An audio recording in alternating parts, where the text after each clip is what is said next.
First? Okay. Madam President, we're live.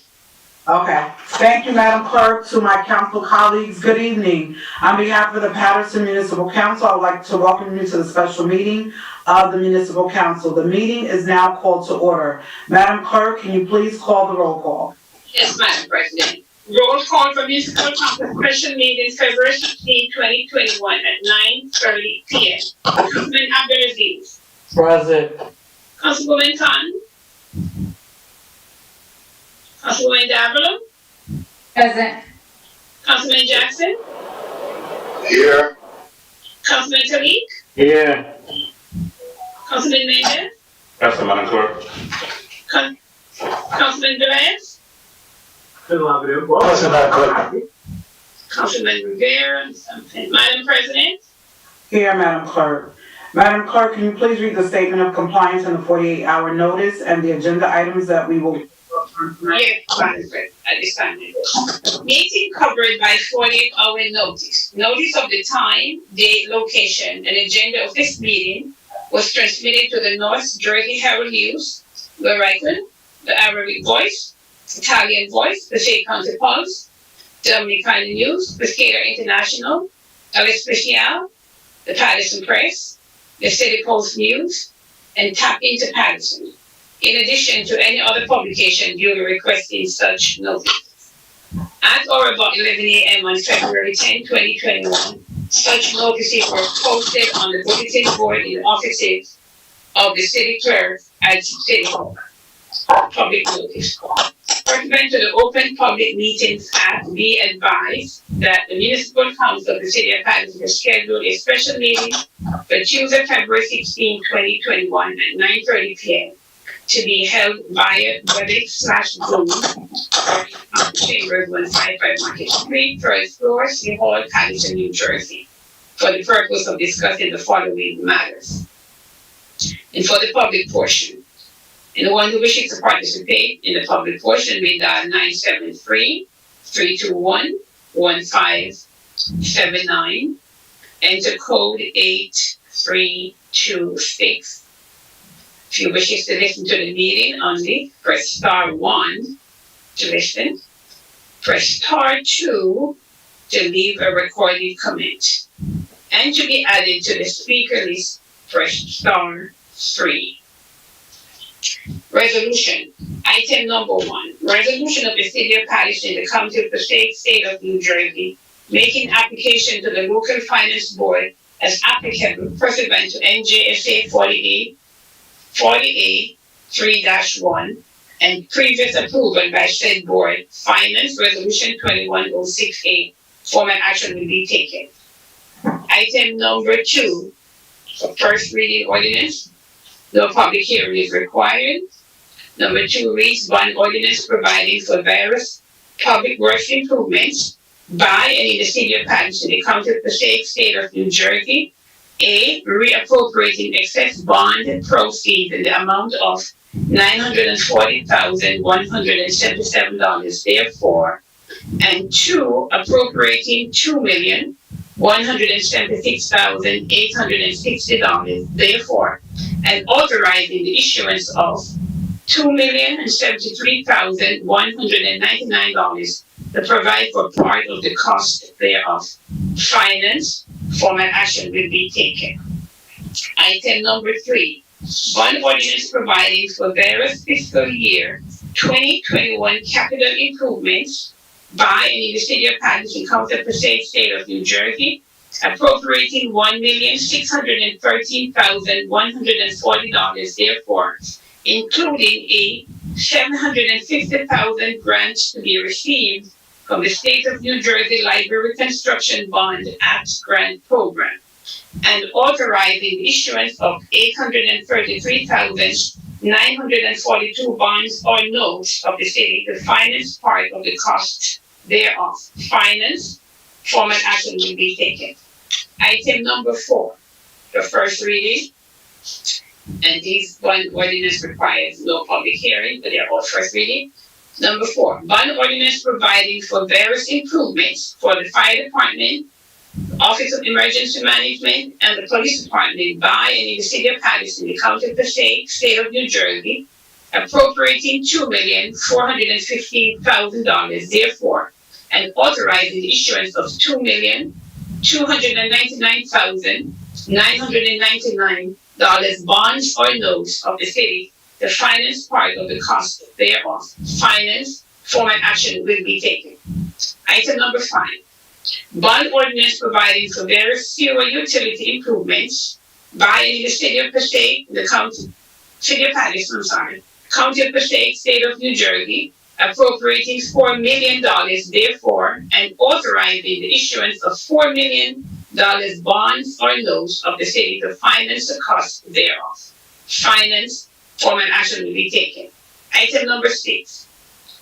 Bond ordinance providing for the road reconstruction and resurfacing program by and in the City of Paterson, the County of Passaic, State of New Jersey, appropriating $1,333,696, therefore, including a grant from the New Jersey Department of Transportation, and authorizing the issuance of $1,333,696 bonds or notes of the city to finance the cost thereof. Finance, form and action will be taken.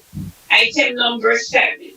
Memorializing the life and legacy of Morris Curtis Brown, City Council, sponsored by Councilwoman Ruby Cotton, Resolution 21069, form and action will be taken. Item number 8. Memorializing the life and legacy of Prophetess Laura Lee Robinson, City Council, sponsored by Councilwoman Ruby Cotton and Councilwoman Dr. Elisa Means. Resolution 21070, formal action will be taken. Madam President, Thank you, Madam Clerk. I'm going to bring you something to drink tomorrow because I know that was a lot of reading, but I really appreciate Thank you. all that you do. Madam Clerk, can we do the public portion? Yes, the public portion is now open. I have a note here. We have 7 persons who on to speak live, and we have 6 voicemails. So we'll take the 7 people first because they were the first caller. So I understand the public portion is now open, and may I have the first speaker? Please state your name and address for the record. Thank you. Just bear with me 1 second. Can you hear me? Yes, we can hear you. Go ahead, sir. Hello. Okay, hi, this is David Sue, 34 Van Houten Street, Paterson. I had called earlier. Hi, how are you? Good evening. To get to the point, I wanted to speak to the motion of no confidence, or really a censorship motion regarding Mayor Thea. I think it has merit, and I'll tell you why. I had previously spoken regarding the reduction in the number of days for COVID testing in the city, and I had seen that prior to my speaking, there had been considerable discussion. The health department director was very concerned with the reduction, but there was no response from the administration. After a newspaper article or 2, there was a change. It went back to 6 days. But then a week or so later, the mayor went on, video touting the excellence of his work in response to COVID. So this tells me some things. It tells me that we're dealing with a mayor, and that in this case, is not able to self-regulate his own mistakes. When a mistake is made, it takes significant public outcry to change what's happening. And that the detriment would continue if that outcry did not take place. So in this instance, and there could be many other reasons why we're having problems, the city council needs to step in. They need to censor the mayor for the problems that are taking place.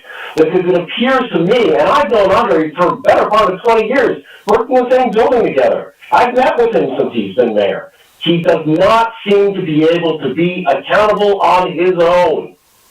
He needs this assistance, not for him, but for the public.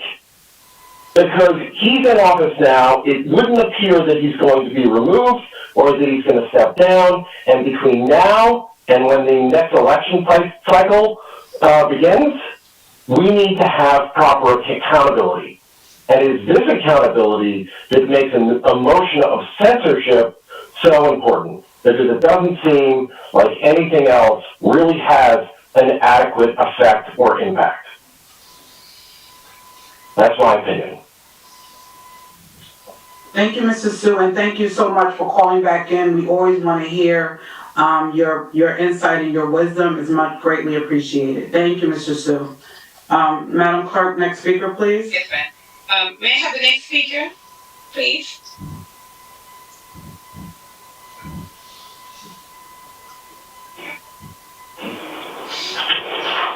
Hello? Good evening. You may state your name Hello? for the record. Hi, Wahida Muhammad, We can hear. Ms. Mohammed. Freedom Village. I'm calling because of two things. Now, I saw that the meeting wasn't going to start until 9:30, so I didn't even plug in until after 9 because I was thinking you all weren't going to start until then. But anyway, as far as I was really happy somewhat to hear you all somewhat get along tonight. I'm praying that this is something that's going to continue. But I also want to say my opinion as far as the no confidence goes. That to me can be spread all kind of ways, because we all, every time we would say something to the council people, you all would say to us, that's the mayor's job. That's the mayor's job. That's the administration. That's the administration. So it looked like there was nothing that could be done because you all had no control over whatever it was that was going to happen. So I don't get it. How is it that, okay, you're saying on one hand, that's the administration, but when we bring it to you and you all can either do nothing or say nothing about it, then it just leaves us thinking that what the heck is going on all the way around.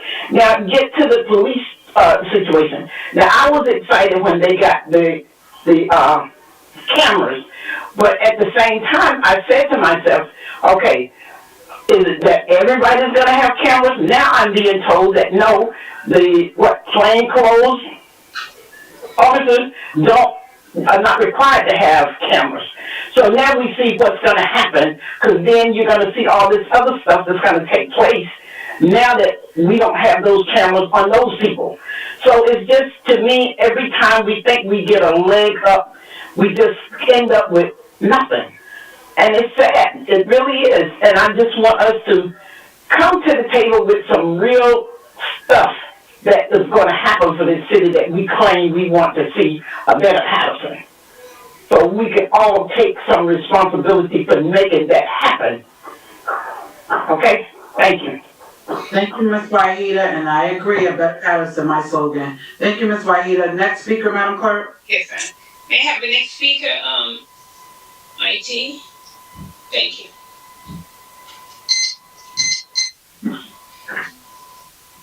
Good evening, can you hear me? Yes, we can hear you loud and clear. Please state your name and address for the record, and you may continue. Thank you. Good evening, K-Town. Yes, good evening, K-Town, Little Elizabeth, New Jersey. Thank you first and foremost for putting good evening. Thank you first and foremost for putting this public portion in the beginning of the meeting. As this should be the way for every meeting, but necessarily by law doesn't have to. So I do appreciate you putting it first in the meeting, knowing that the public is enraged at this current time. I do want to express my great disappointment in the city of Paterson once again. While, as you know, most of my disappointments with you were failing to bring justice for Jamaica. Now, thankfully, due to these young men that are alive right now, we still want justice for them. Those officers, what they did, were deplorable acts and were a true reflection of how the police departments actually are run and operating. They have never been operating in our best interest. The fact that they jumped out their cars and they did exactly what they did and they started random punches on him goes to show not only first and foremost that they need to be defunded, but two needs to be abolished because that type of policing don't actually need to exist. That does not work in anyone's best interest. I thank God that Osama is alive to tell his story. I thank God for his courage. But what we need right now is to fire them effective immediately.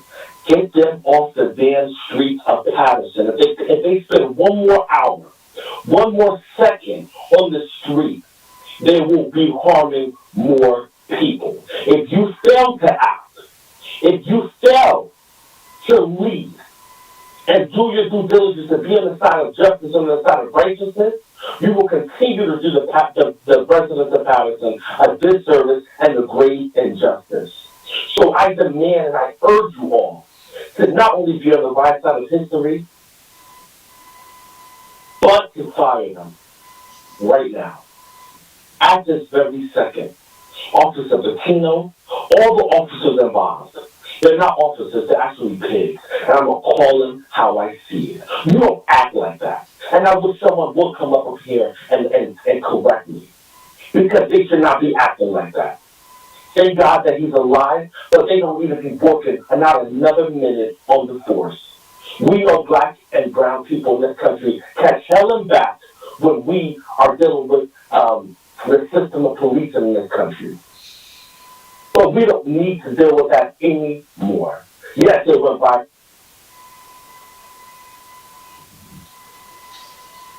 Thank you, Mr. Little. I wanted to be made known, Mr. Little, we do not disconnect you. When you reach your 3-minute maximum, the system automatically cuts you off. But your points have been made and will be duly noted. Madam Clerk, next speaker. Yes, ma'am.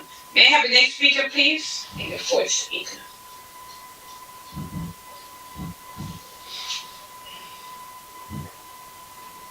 Hello, can you hear me? Yes, good evening. We can hear you. Please state your name and address for the record, and thank you for calling.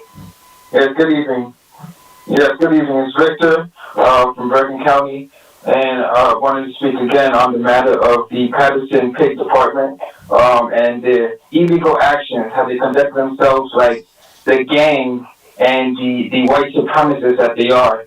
I do want to give my thanks and appreciation for having this council meeting and for bringing this up. But at the end of the day, it's just not enough. It's not enough when we have pigs roaming the street that continue to terrorize black and brown people every single day. It's not enough when we still have these pigs roaming the streets not being held accountable. It's just not enough to have a council meeting when we have pigs still roaming around and thinking that this is acceptable behavior from any human being. Nonetheless, them being quote-unquote officers and badges. But I don't call them officers. I don't call them police. I call them pigs. That's how they act. That's exactly how they conduct themselves on a day-to-day basis. And I'm glad that those victims were able to speak out. And I'm glad that they were able to tell the story. And we're even more glad that there's video because, as we all know, lying on a police report about what happened is because they think that there was no evidence to back them up. But now with the videos being out, this is just one of many cases that happen every day with the Paterson Pig Department that continue to terrorize black and brown people, black and brown communities. And we fund them millions and millions of dollars, and we notice that this has never worked. America has been over-policed for hundreds of years, and every single time the crime rate continues to climb again. You know, in Greece, students protested and they just completely went off when there was a bill that was going to put more officers in universities. In France, they went absolutely absurd because of a proposition about bringing on an agenda that was going to bring more surveillance to the public. In Chile, in Moscow, we see the uprising against their government where they burn cities down and they bring about attention, but at the end of the day, they get the results done. And this is the only place now where we see the continued acts of violence against these pigs all across the country, including in Paterson, New Jersey. So what do you expect one day to happen? All around the world, people are uprising, people are standing up to the government, people are standing up to the oppressors, and at the end of the day, they will win. And what do you think is going to come next to America, from Minneapolis, from St. Louis? What do you think is going to come next from Paterson? Do you think that we're just going to stand here and just have a council meeting and talk things out? So we've been talking for about 200 years, and we're still talking about the same conversation we had in 1776. I yield my time. Thank you so much. Your points are well taken. Madam Clerk, next speaker, please. Yes, ma'am. May I have the next speaker, please?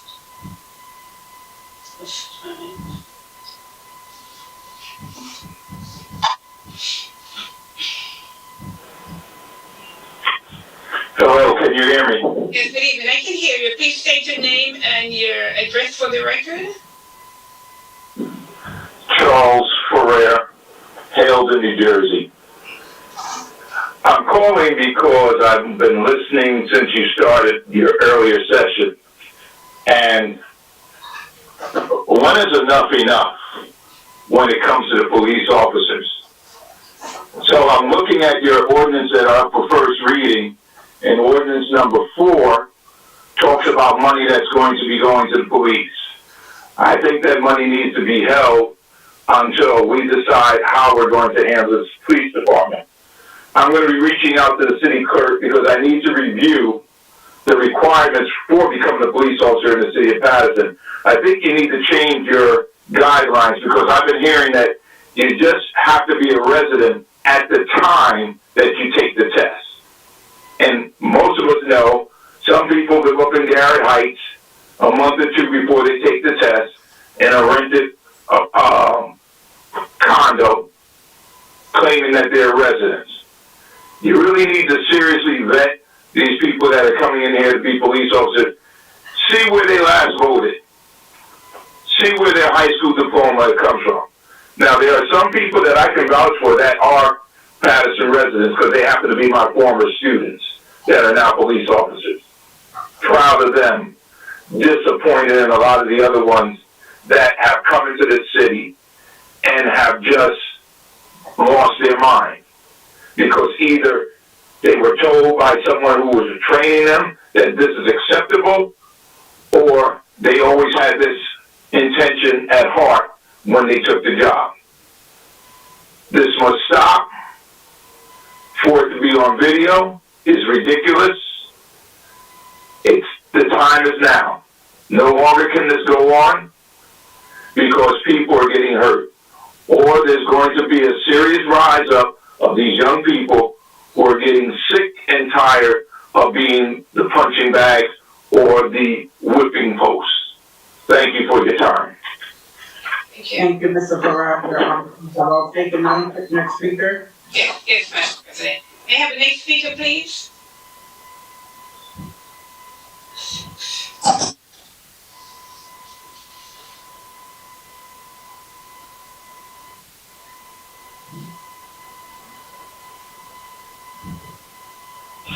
Good evening, can you hear me? Good evening, I can hear you loud and clear. Your name and address for the record? Okay, this is Corey T, 65 Prince Street, Paterson, New Jersey. I'm calling tonight as not only an elected official, but also as a very experienced activist in the city of Paterson and the state of New Jersey. I'm sure you've heard it spoken well throughout the evening about this issue with the police brutality. And I think that it's sad that it's taken this long for it to come out to the forefront. I do understand that the Attorney General is conducting an investigation of this whole case right now, but I do not think that, given the video that we saw and the way that young man was pounded on while his hands was in his pocket, I don't think that death duty is justifiable right now. I think they need to be taken off the streets and taken out of the police department pending the conclusion of the investigation. If somebody is found not guilty, then they always have a way of bringing them back and refunding them whatever money retroactive to the day they were dismissed. But I think at this point, those officers need to be dismissed until the investigation has been concluded. And based on the video that we saw, which is clear that they didn't realize they were being recorded, shows that they had a utter disregard for this young man's rights and this young man's safety. So I think putting them on death duty is a slap on the wrist. It's basically saying that we allow certain types of abuse, and that can't be tolerated. So I'm calling for the police chief, for the mayor, even the attorney general if necessary, to take these brothers or these folks who they claim to be brothers off of the force until we can see what's going on. At some point, we have to make a change and say, listen, this cannot be tolerated anymore. And I am aware that one of them is an ordained minister. I'm aware of that. But guess what? When you took that oath of office, you took that oath to protect and serve. So when you don't do what you took the oath to do, then it's time to go. Maybe it was the wrong profession. Nothing wrong with saying that you got into the wrong profession. But it is wrong when you abuse the position you have. I yield my time. Thank you, Commissioner T. Madam Clerk, are there any more speakers, or are we going now for? No, we have one more person who's going to call in live. And then there are 6 voicemails. So may I have the other speaker at this time, IT? 7.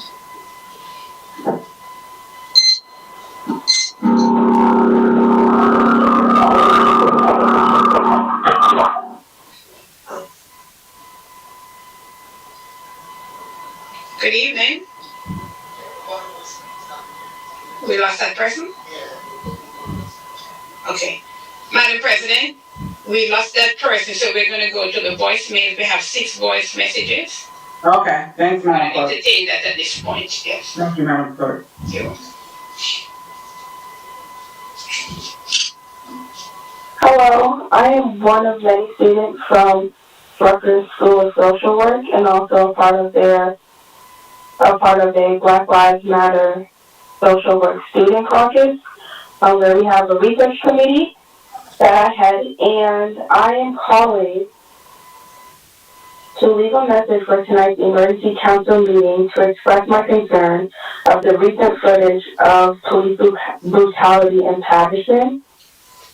This is something that I do believe should be investigated. I know there have been multiple internal affairs complaints filed, and accountability is necessary. And I know this is as a practicing, as a learning social worker, understanding your community and their struggles is a basic of a healthy system, a healthy process. And if this is a system that is supposed to help, then this is a system that is currently causing disruption in the community. So this is a system that needs to be, self-analyzed. And so with that being said, I think that there should be a reform in terms of how things are done and how actions are taken, and even in, what's learned in the training process, just like how I, as a social worker, have to learn different levels of competency. So that is something that you can expect advocacy for from this movement. And I just hope that, that makes you feel a little bit more accountable and a little bit more ready to take next steps to help as a system that needs to be redesigned to do so. So thank you. Again, I'm a student from Rutgers School of Social Work, and we have a Black Lives Matter Social Work Student Caucus as well, and we are here to support Black lives everywhere. Thank you. Next voicemail, Madam Clerk. Yes, Ryan is ready. Yes, good evening. My name is Matt Smith. I'm a lifelong resident of New Jersey, currently in the city of New Brunswick. I grew up in Hawthorne, right next door to Paterson, and I'm appalled to see that Paterson police have assaulted multiple Paterson youth with multiple internal affairs complaints just since December alone. And these officers are still on active duty. This is unacceptable. If this year has taught us anything, it's that we cannot stand for police brutality in our communities. These officers must be held accountable. They must be fired and prosecuted. And we must disband closed units because they simply do not serve our communities and cannot be held accountable. So thank you very much, and I hope you take swift action on this heinous crime committed priorities of the city of Paterson. May I have the next voicemail? My name is Shante Anderson. You guys need to disband these plainclothes lying cops. They also need to be held accountable for what took place in December, and they should be jailed and fired. Thank you. Next voicemail message.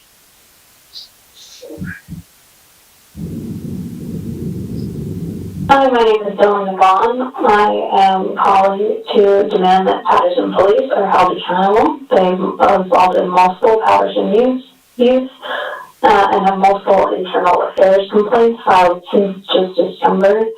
And those officers that have complaints filed against them are still in active duty.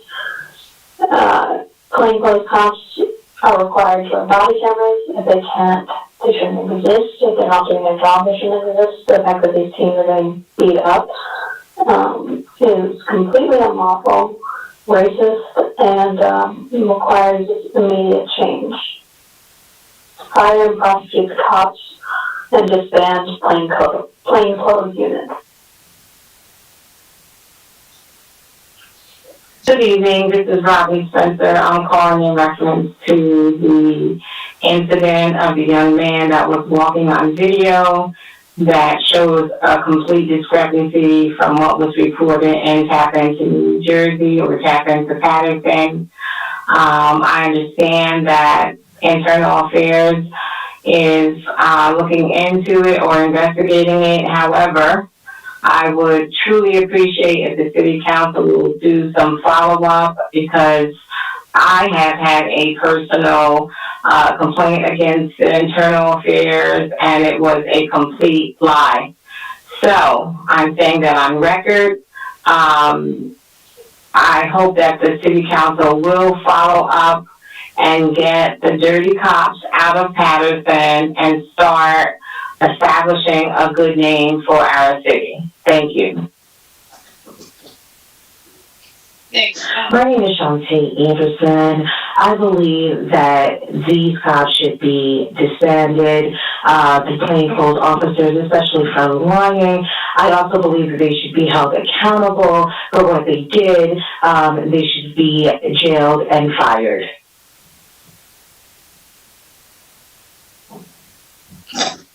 Madam President, let me check. Hello, my name is Marissa. I am a Passaic County resident, and I'm calling in regards to the police brutality by the Paterson police against youth, against children.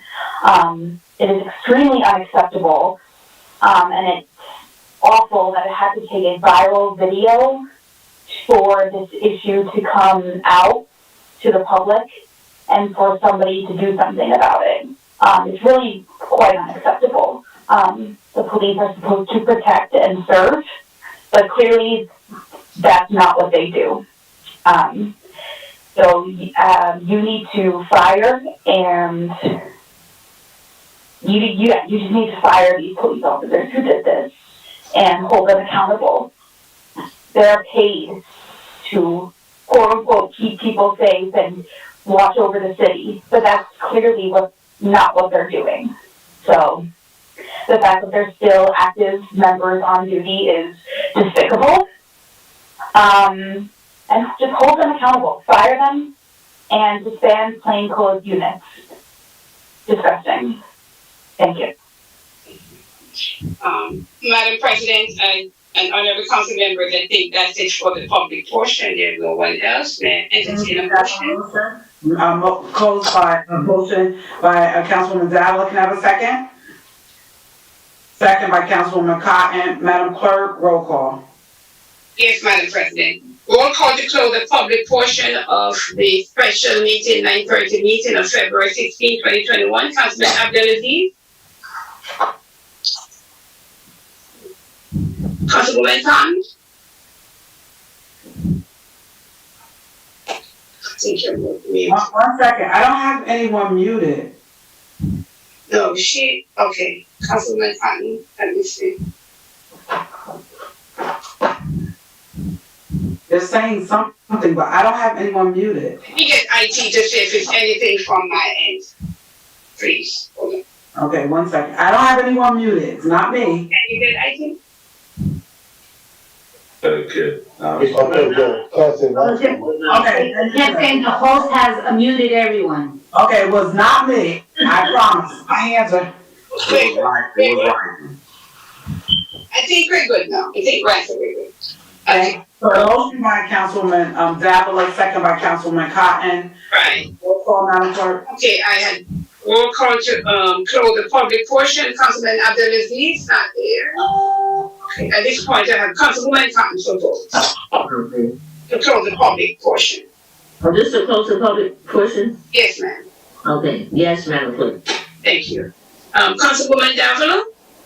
Before I vote, I know that there were various speakers who made a mention that these officers need to be fired and that they shouldn't be working. And unfortunately, you know, that is not something that we, the council, could decide. There's a contract in place that states that until there's an investigation done, that they cannot take action. Am I correct, Madam BA? So, you know, I don't want anyone to think here that, you know, we, the council, are not going to hold those accountable, but we do have to let, you know, it take its course in terms of this investigation. And so, you know, we cannot dictate to the police department to fire the individuals without a process. So with that said, just wanted to make that clear. My vote is yes, Madam Clerk, to close the public portion of the special meeting. Yes, ma'am. Thank you. Councilman Jackson?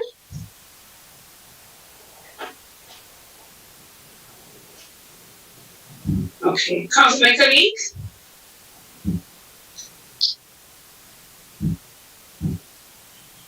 Oh, he still having it wrong. Okay, let me have IT to come up with something is not. Just give me a second. Let me have something is going on. Well, Councilman Mendez is fine.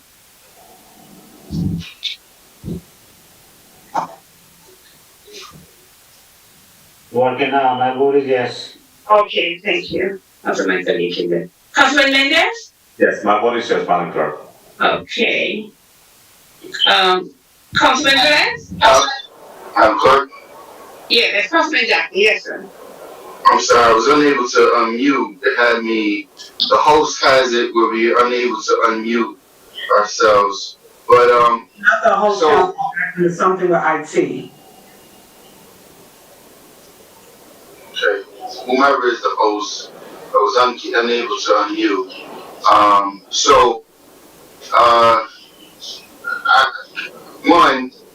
I totally, every person who called in this evening is completely correct.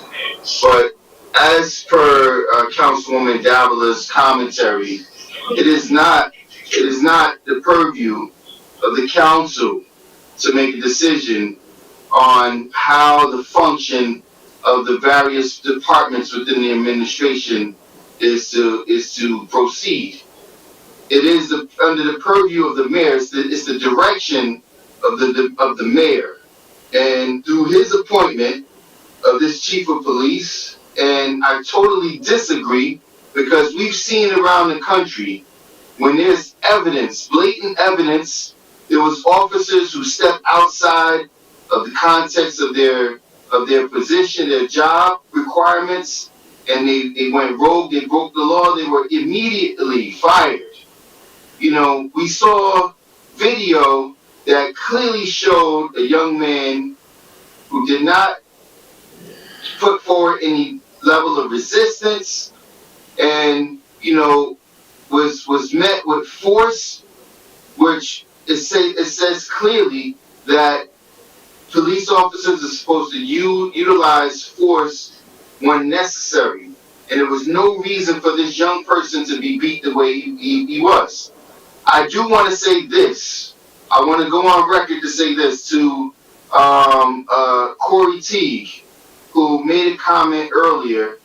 You know, one, I'm always willing to acknowledge when there's a shortfall, especially when I'm the person who has committed that offense. But I also have to be willing to acknowledge when there's when someone has not committed such offense. And you know, there was a comment made with regard to one of the officers being a minister, and that was I'm assuming, and I'm not going to assume because it's clear that it was about Officer McKnight. So I want to make sure I put on public record my support of that officer, because he was not caught in any video. I reviewed all the video. He was not caught on any video inflicting violence and or doing anything out of the context of what his job description was to this young man. And I understand that, you know, there's, in many occasions, there's guilt by association. So I want to make sure that we place the correct level of fault where it needs to be. There's sufficient video. Now, I'll say this to the public. The mayor has chosen not to put in place the 200 plus body cameras. We voted on this item 3 years ago. So the fact that we still don't have all the officers, including officers who are in plain clothes, speaks volumes. We've seen effort put in all kinds of places, as Councilman Mendez has talked about, campaigning at test sites. These are the types of items that the public deserves, and it did not get the attention that it needed. The council approved it. We spent the money. We spent the public's dollars on it, and they have yet to be put in action. And that's an administrative function. And I'll say this lastly, because it's bothersome. It really bothers me. Madam B, I really have to spotlight this, because, you know, from my perspective, the people, including this mayor, we have various members of this administration that do not understand the conditions of our community. So you may not be very familiar with people being racially targeted and or having to endure police beatings and being punched in the face, but I have a 19-year-old son, so I'm always concerned about that. The fact that you can so callously sip your coffee or whatever drink you're drinking while these people are talking about a matter of people being brutalized by people who answer to you as the signing authority, because if the mayor's not here to answer, it is the job of the BA to answer the public's concerns. And yet and still, we've heard nothing from you and or the mayor. This is an embarrassment. The way you so callously just sip your drink as if it's not a concern, because your family members do not have to endure such tragic occurrences. Council President. Madam BA. Council President. I'm speaking, Council President. I'm speaking, Council President. And I'm speaking, Council President. Councilman Jackson, just 1 second. Madam BA, Councilman Jackson, could you wrap up? We're in the middle of closing out the public portion. I know what we're doing. What we should do is make sure that the BA understands the practices here and does not try to interrupt. Once again, just because someone states something that you are not in agreement with does not give anyone the right to interrupt the process. I hear consistently, point of order, we can't do this, we can't do that, but yet and still, if there's one thing that I have stated that's incorrect, then correct me on the merit of my statement. I have the right. She is the BA. She is the signing authority. If the mayor does not have enough gall to stand before the public and answer to his lack of ability to do his job, the BA is there to do so. She is to answer the questions and concerns of the community, and she has yet to do so. And as no other council member has dared to hold her accountable to that, I'm here to do that. She is to be held accountable to her position. I understand the frustration that you're having. We're in the middle of closing out the roll call for public portion. Can you please vote so that we can close this out? We have 8 items. Everyone on this council, they've been here Jackson, 6:30. We want to get to the city's business. We're looking to close out the public portion so that everyone can vote to close it, and let's go into the 8 items that are on the agenda. I understand you have, concerns with the administration, with the VA. We've heard that and it's been vocalized. But right now we're in the middle of public portion. Let's just vote. Let's close it out so that the other council members can vote to close out as well. Because we have 8 items that require a discussion, and I'm sure council members want to be able to either go home or to go to bed at a reasonable time tonight or sometime in the wee hours of the morning. So can you just vote as it relates to closing the public portion? You have spoken for a long time. We've heard it, and we hear your frustration and your concern, and it's very duly noted. But we need to move forward because we have 8 items, and 6 of the items requires a discussion that we have to have on tonight before we even vote. So can you please just vote to close out the public portion? Let us move forward. Because we have the community, they hear the concerns, they've heard them, and they possibly agree to some and may not to all. But at this point, we're just trying to close out the public portion. We have 8 items that needs and requires full discussion because these items are the city's business. So Councilman Jackson, if you can vote to close out, if not, Madam Clerk, we can move to the next council person so that we can close out for public portion. I'm trying to close. With all due respect, Council President, if you would have, for the 2 minutes and 13 seconds that you just went on, I'm sure I would have been finished. But I'm not here to not. Your rude demeanor and your tone is not going to be tolerated. How is it rude? How is it rude to state the obvious? I'm not.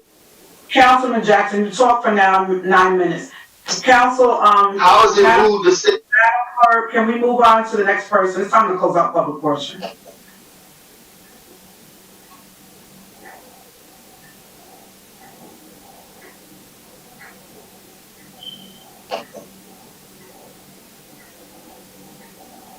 Madam Clerk? Madam Clerk? Yes, I think I had to unmute something here on my screen. Councilman Abdelaziz, something is going on. Yes, close the public portion, yes. All right, so now we have Councilman Velez. Actually, I think it's Mendez. No, he voted already. Oh. Councilman Khalif and Councilman Mendez voted earlier, but Councilman came in afterwards. I just want to take 2 seconds. The city is under a lot of crisis. We as a legislative body need to bring some kind of relief to our residents in the way that we act, speak, and try to transfer our message. People will need to learn how to choose battles, but there's some battles that sometimes you don't choose it, you just go and fight in different ways and try to cross the message that even the public or even this governing body don't feel that they're retaliating or taking things personal. So to the audience out there, I know it's difficult times. Be here with us as a council, as a legislator. We are going to get into the bottom of this. I urge the administration that to plan to bring at least an informative press conference to give highlights at where we at on this investigation. And I know the family will appreciate, and all those individuals that had called tonight will appreciate it at the same time. So, Madam Clerk, thank you for the opportunity again. My vote is yes. Thank you. I need to have Councilman Jackson to vote. Thank you, Madam Clerk. Please, as the parliamentarian, inform the president that she does not have the right to disregard my vote. And I'm tired of being mismanaged and overstepped. By me stating the obvious is not being disrespectful. By me stating the fact that no one wants to hold the VA and or the mayor accountable is not being disrespectful. We have a number of members from the public who has called in, and everything that I'm stating is factual.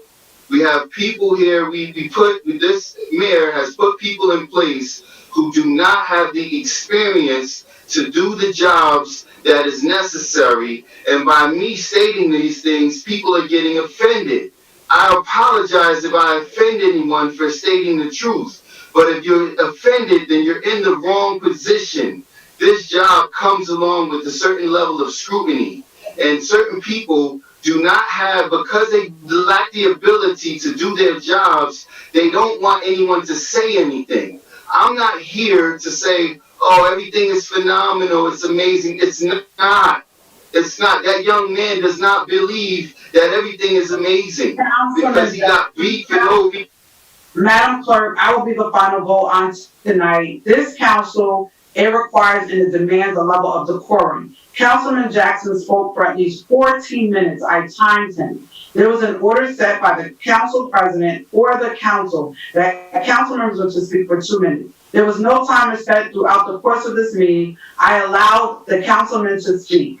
He went over that time, disrespected, and look, I have no issue. It's, for me, when you want to voice your opinion as relates to what you feel or how you feel about the administration or anyone, that is your purview. But we are in the middle of roll call to close the public portion. Madam Clerk, my vote is yes. It's time to move on to the agenda. Madam Clerk, please call the roll.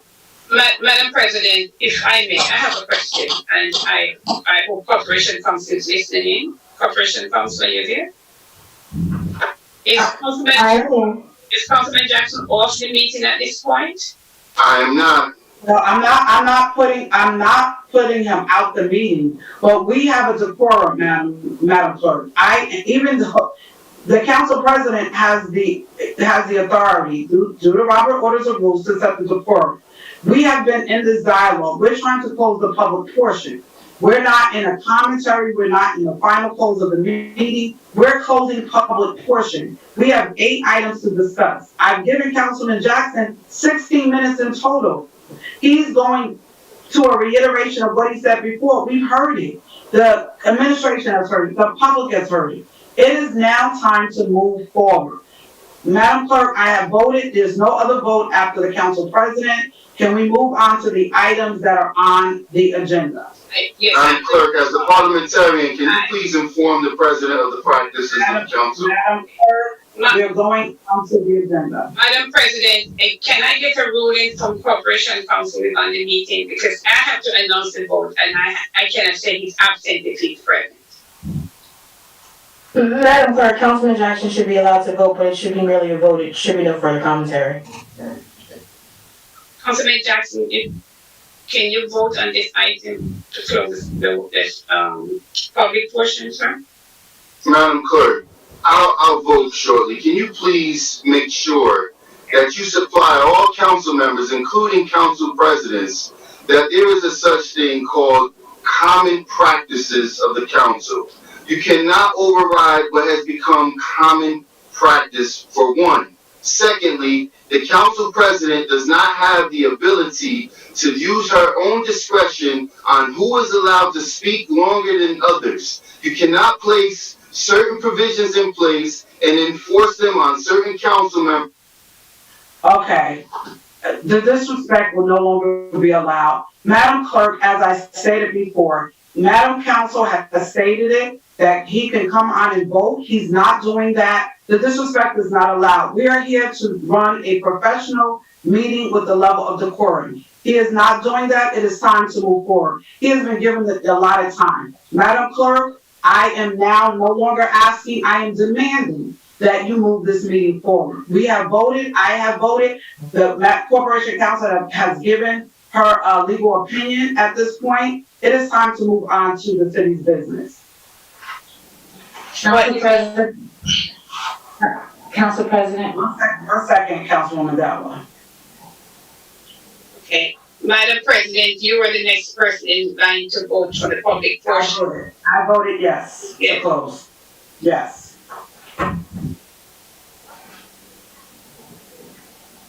Can we call the vote and then we'll move on to the items?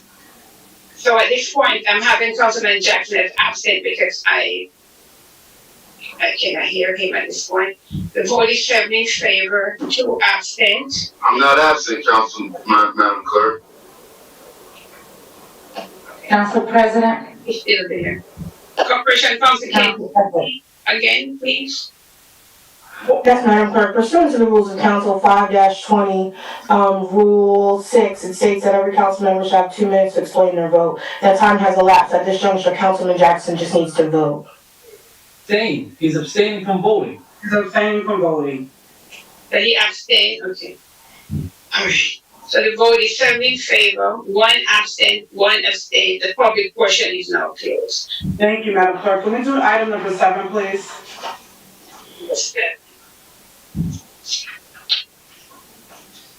Next item on the agenda is item number 7. Item number 7 reads, resolution memorializing the life and legacy of Morris Curtis Brown, City Council, sponsored by Councilwoman Patton. Resolution 21069. Second. Move it. Moved by Councilwoman Cott and second by Councilmember Les. Roll call, Madam Clerk. Roll call on item number 7 for approval. Councilman Abdulaziz. Yes. Did you say yes, Councilman? Yes, yes. Thank you. Councilwoman Patton. Oh, I'm sorry, Madam Clerk, thank you. I just, listen, Morris Curtis Brown, which was known as Beetle to all of us here in the city of Paterson, being with the Brothers in Blue, and I just saw a picture the other day of the Smoke Brothers, and I think about those officers back in the day with our community being part of it. This happened so fast for Morris Curtis Brown, and to his family, to his wife, to his sister, who I'm dear friends with, Denise Brown. It's just an honor for me to recognize him for the life that he had here in the city of Paterson. With that being said, Madam Clerk, my vote is yes. Thank you. Councilwoman Davila. Yes. Councilman Jackson. Yes. Thank you. Councilman Khalid.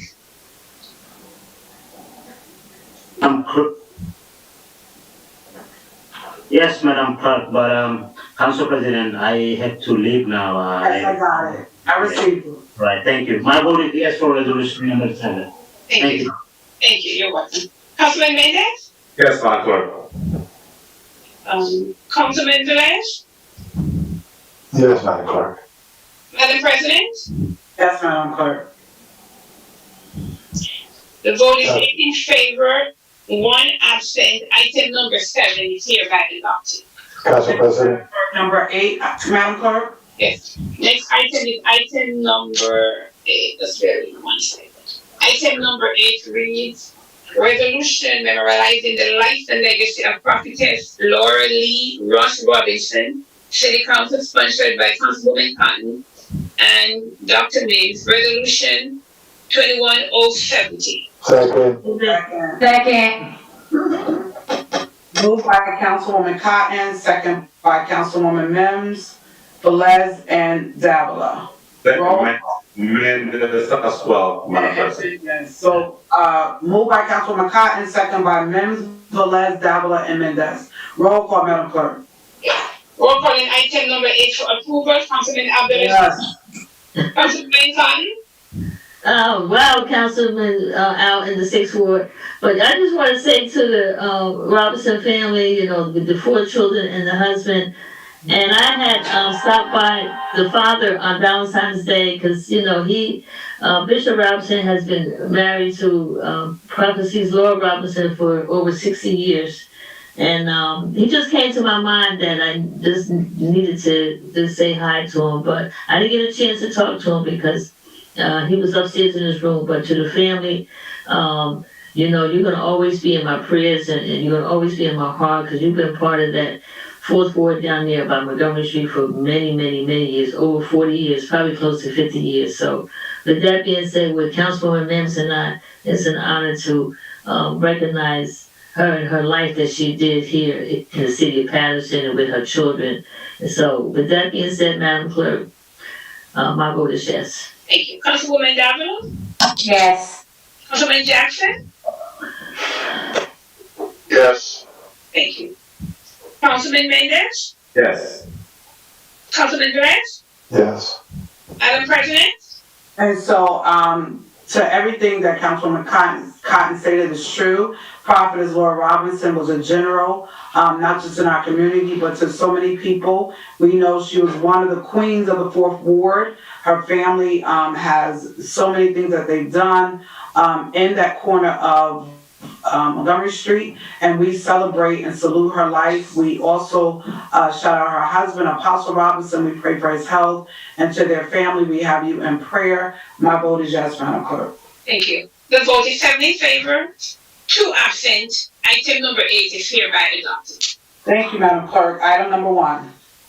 Okay. Next item is item number 1. And item number 1 reads, Resolution of the City of Paterson and the County of Passaic, State of New Jersey, making application to the Local Finance Board as applicable pursuant to NJSA 40A:3-1 XP and previous approval by said board. Finance Resolution 21068. So move. Moved by Councilman Abdelaziz, second by Councilwoman Mims. Roll call, Madam Clerk. Discussion. Discussion, Councilwoman Davila.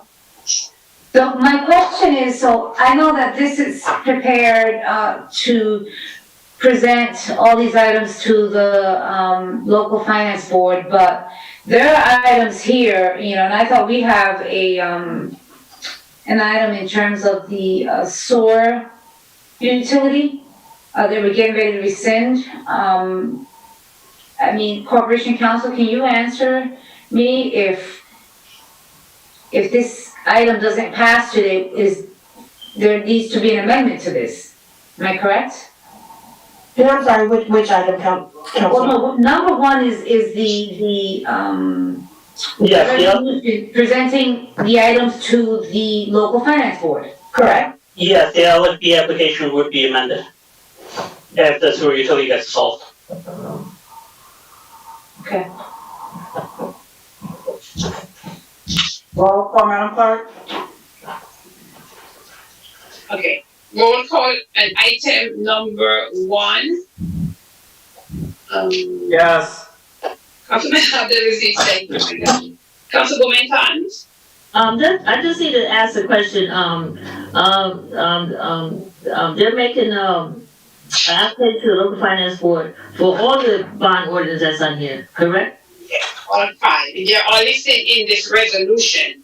We have to adopt this resolution first before the bond ordinances can take action. Okay, right, okay. Not necessarily to say they're all gonna pass, but they all have to be voted on.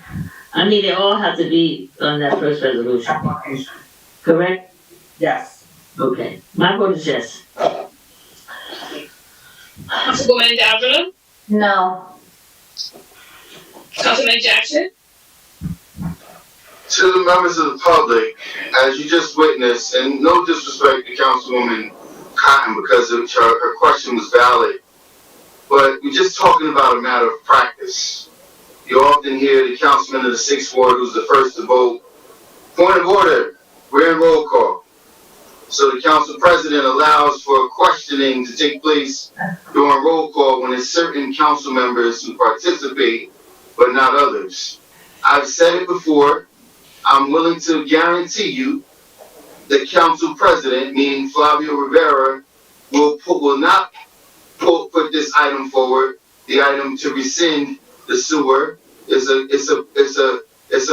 forest, a practice to just try to convince the public that there's a concern for the public's interest. And as you see, when you have a council person trying to address the seriousness of something as heavy as police brutality, we want to rush through these items. This council has absolutely no accountability to the public in rushing through these items, and here's another example of that. And my vote is no, Madam Clerk.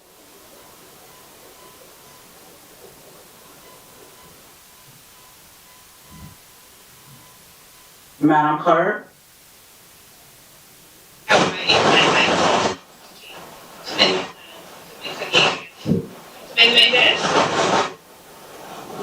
No, Madam Clerk. sir? My vote is on number one. Your vote is yes? My vote is no on number one. Oh, your no vote is no, okay. Councilman Velez? Now, I had a question. Number one is pertaining on the bonds that we have, or? Yes, sir. That's a resolution that governs all the bond ordinances. Okay, so, I believe I heard, Mr. Silva saying that, they had to amend the application. Because I just wanna make sure that we're not putting in risk capital improvement and all that stuff that is here, bonding for, you know. So, can you just, May I get that clarified, because I got threw off, with what Marissa said, and just put in an application. Council President, to Councilman Lewis, because he mentioned me, all I'm gonna say is. Point of order. 1 second. We're in roll call. Point of order, we're in roll call. He called my name, and I just wanted to make a mention. We gotta be fair. We've done it. Correct, we're on roll call, so I was. We're in roll call, Councilman Velez, that should have been a part of discussion. I know, that's why, when things comes like this, please call a discussion, for we could have a thorough discussion on it. If you throw a question in the middle of a vote. Councilman Velez, the discussion was called by Councilwoman Davila, but you didn't have a discussion, you didn't ask any questions. So now we're voting.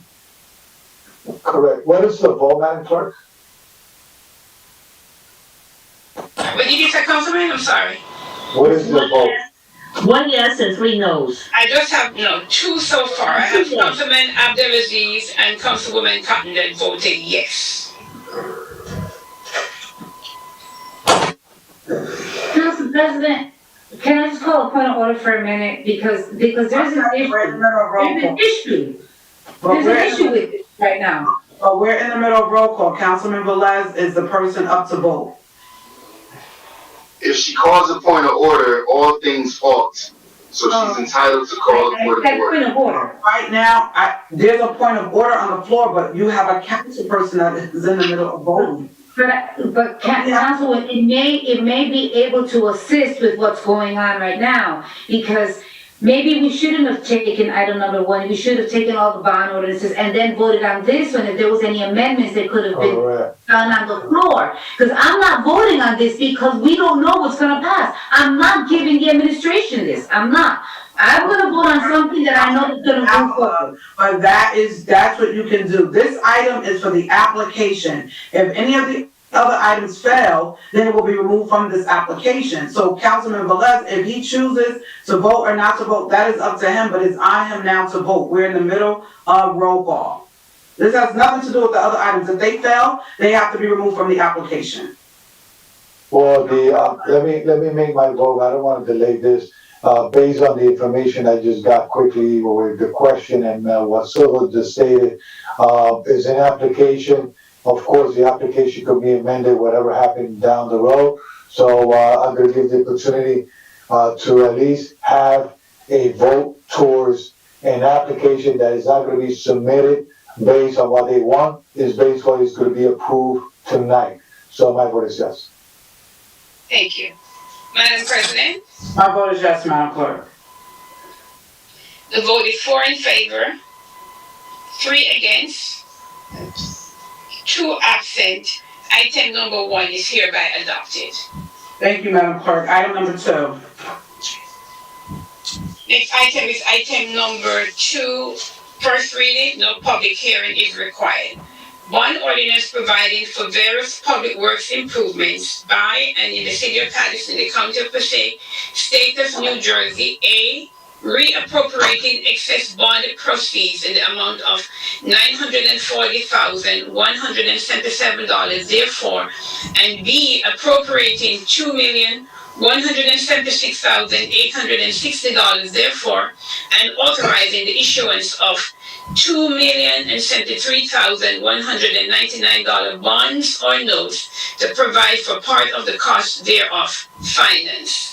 So So moved by Councilman Velez, second by Councilman Abdelaziz and Councilwoman Mims. Discussion, Councilman Flavia. Okay, so I have a few questions, pertaining to this. And I just want clarification, so I don't know if I should ask the CFO or the PA to outline the specifications. I'm looking at the first whereas, and it indicates that, these monies will be used for various parks and recreational improvements throughout the city, including but not limited to Burrell Fieldhouse, Lou Costello, and Putnam Oval. So I want details. Is it just these three? And if not, where are the others and what others is the money's gonna go to? That's one. Number two, I'm also seeing here that there's some DPW vehicles, including but not limited to. So I want specifics. So we're going to go ahead and go out and bond. I want the specifications of each of these bond ordinances, but starting with number two. Madam BA, can you respond? Yes, thank you, Council President. And I can reshare this with the council. Last Tuesday, I had shared a more detailed list that showed the amounts for each of these items. The legal language is around the, including but not limited to, but what our plan is very specific, and you'll see that it is, and I'll share this again right now so that if you don't have it in front of you from last week, then you can have it. It is for the three parks related to in public works. They're listed there, and the estimates of the parks is Bowerly, Lou Costello, and Putnam Oval. For the public works vehicles, you'll see that there is very specific. It's the two crew cabs, it's the scissor lift platform truck, one snow truck, single axle snow truck, one sewer truck, and two Ford Explorer vehicles.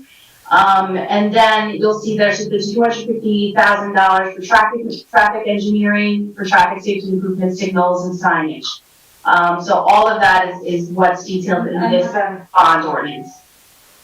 Okay, so I thought, Council President, that the mayor had stated that we were getting CDBG monies for the Lou Costello Park, right? And that we were gonna go out and we were not going to be bonding or asking for any monies for this. So what changed, Madam BA?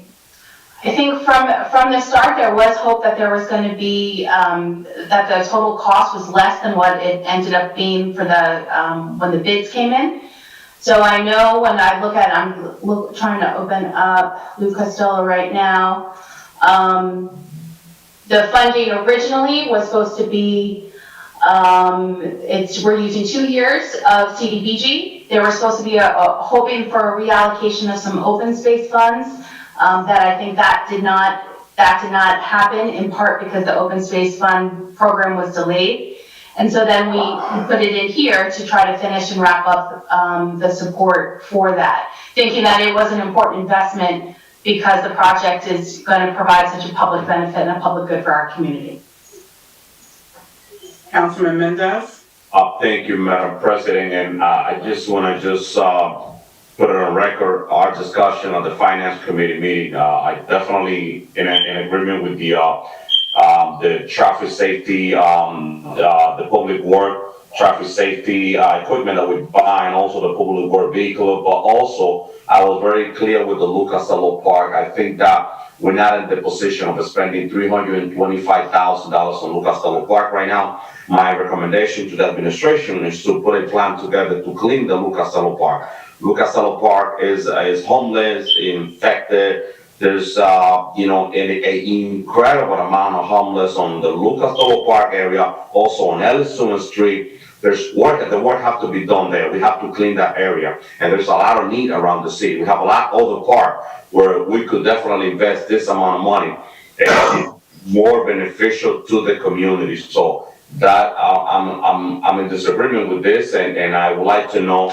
if there could be some change on this investment, because I was on the impression that that Lucas Costello Park was supposed to be done with CDBG funding, not bonding for the Lucas Costello Park also as well, as Councilman Davila stated before. So based on the conversation that I had on the Finance Committee a couple of weeks ago. So Madam BA, can we make that tender at this point in order for me to be able to support this?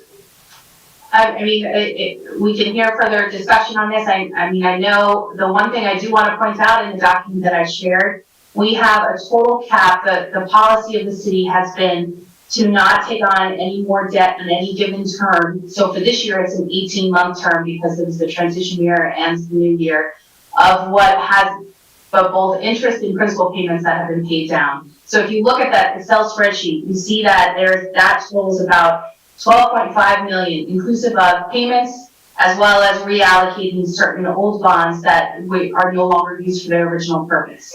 You'll see that tonight, in the total that you have in front of you is only about 10.4 million. I know there's a lot of interest in doing more parks. There's about $2 million left with our cap that is not in front of you tonight, that we want to include all the projects, you know, that some of these projects that can be done this year with some of this funds. When we originally talked about the CDBG, we weren't going to reallocate some of these old ordinances, which got us almost $1 million right there that was sitting, waiting to be used and reallocated. So that all of this is being really, I think, enhancing the projects of our city.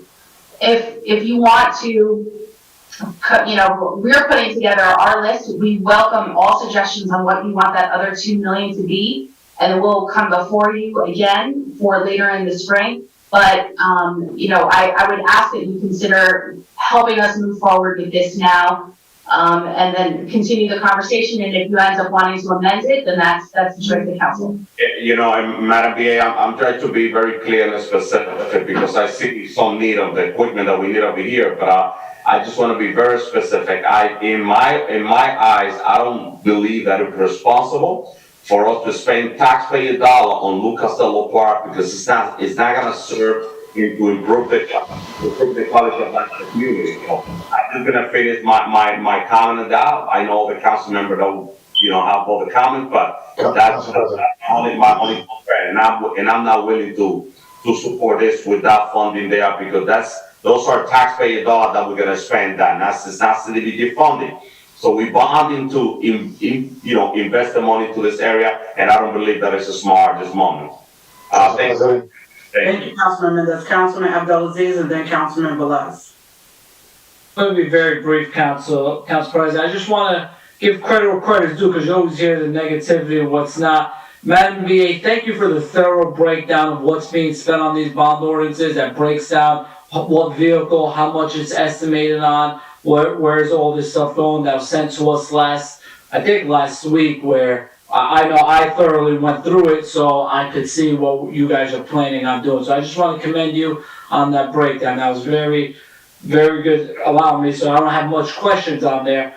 But I just want to put on the record, for Public Works, and on this item, I see the breakdown. That's what was requested from DPW, correct? This is what they gave us. Correct. For this year, we actually have a 5-year facility or vehicle plan. So this is what is being given to us, saying this is the tools we need, and that DPW is recommending to us, right? Because you always hear we don't give them the tools and this and that. This is being recommended from them. I do know some of them is needed. I definitely know a sewer truck is needed. I see a snow truck there. So I understand my council colleagues that there are some items. Does every bond ordinance going to meet all our needs? You know, Lucas is on the other side of town. I'm sure the residents in that area want to see that park upgraded and that eyesore of what has become to a better area. I know the councilman from the first ward could speak more into that. That's the area he represents and not large members.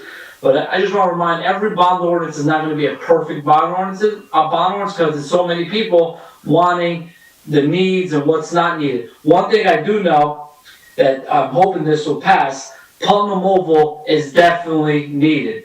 Pond and Mobile, that side of town, the 4th Ward, every part of the city has been seeing upgrades for the recreation opportunities for the kids. And Pond and Mobile definitely needs it. I've seen Eastside High School play there when I was at Passaic. That area, that field is going to go a long, long way. I've supported the field upgrades in the 1st Ward, the Marshall Street, 2nd Ward, South Paterson area. Now I'm hoping Pond and Mobile, and I know Councilman Cotton has been fighting, and Councilman been fighting for dams, but it's definitely needed. But I just want to remind everyone, every bond ordinance is not going to be a perfect bond ordinance. You're not going to get everything that you want.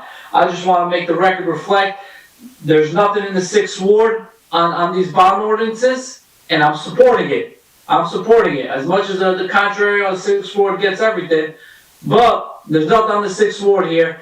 We need these parks fixed, and not every bond ordinance is perfect. Thank you, Council President. So right before Councilman Velez speaks, I do want to say, Councilman Abdelaziz, you are right. You are absolutely correct. I remember when I presented this idea to the administration of doing a total assessment of all parks. We were able and allotted the opportunity, myself and Councilman Zavala, to go to Chattanooga, Tennessee. We got a grant, and so we have, that is almost final now, a vision plan for all the parks where they prioritize, they did an assessment of these parks, and it is in the 4th Ward. I'm from the 4th Ward, Councilman Al, but I have to put it on the record. I advocated for putting them over. I'm not letting people take credit for my work. You got it, Council President. Balance that I fought, because there's only 1% of the city's budget that goes to recreation, and so I advocated this is a recreation location where multiple sports are played. You got softball, baseball, and Little League football. So a lot of sports are played there. It's a central location. It is overdue for improvements, and I am really appreciative that the administration took my recommendation, and it is on the agenda. Councilman Velez? Thank you, Madam President. Let me see how I could say this without going deeply onto some people have been out of the council 2.5 years. And I just want to say this real respectfully. If we go back on the record, and probably Councilwoman Lisa Min is going to say, that's right, hold on, it's true. Councilman Mendez stated that what they will bring to the quality of life for their area. We go through there day and night, and the first thing is we tell the administration, you need to do this. You need to fix this park. This is the center of the city. This is a historic site. This is, people come up and down from county and left and right. NJCDC is a partner of this park. They pay for the plan. They charge the city for the plan, for the footprint, I just want to say in Puerto Rico South, okay, what they're going to do there. To say that this is not going to bring the quality of life into the area, that's what we need to fix the park, to be able to put the park on the right quality area that the residents deserve. And not only that, you can agree with me, Councilwoman Miss, this park is going to be a playground for autism kids from school number 2. So if that's not bringing quality of life, then we are in the wrong business, ladies and gentlemen. Come on. Let's not take every agenda in our city as a political stepping stone. Please, let's stop the games. My question will be to the DA, when is going to be, I know there was a little delay, when is going to be the breaking ground of this park? Okay? And the other question is to the SFO, to the service to Silva, or the vehicle answer to, what's the credit card at right now? Where are we at right now? If we go into this depth of this bond, we want to make sure that we have check and balance, that we don't go after the taxpayers to be able to then fulfill our responsibility of these bonds. I haven't seen this. Just may I finish, please? Thank you.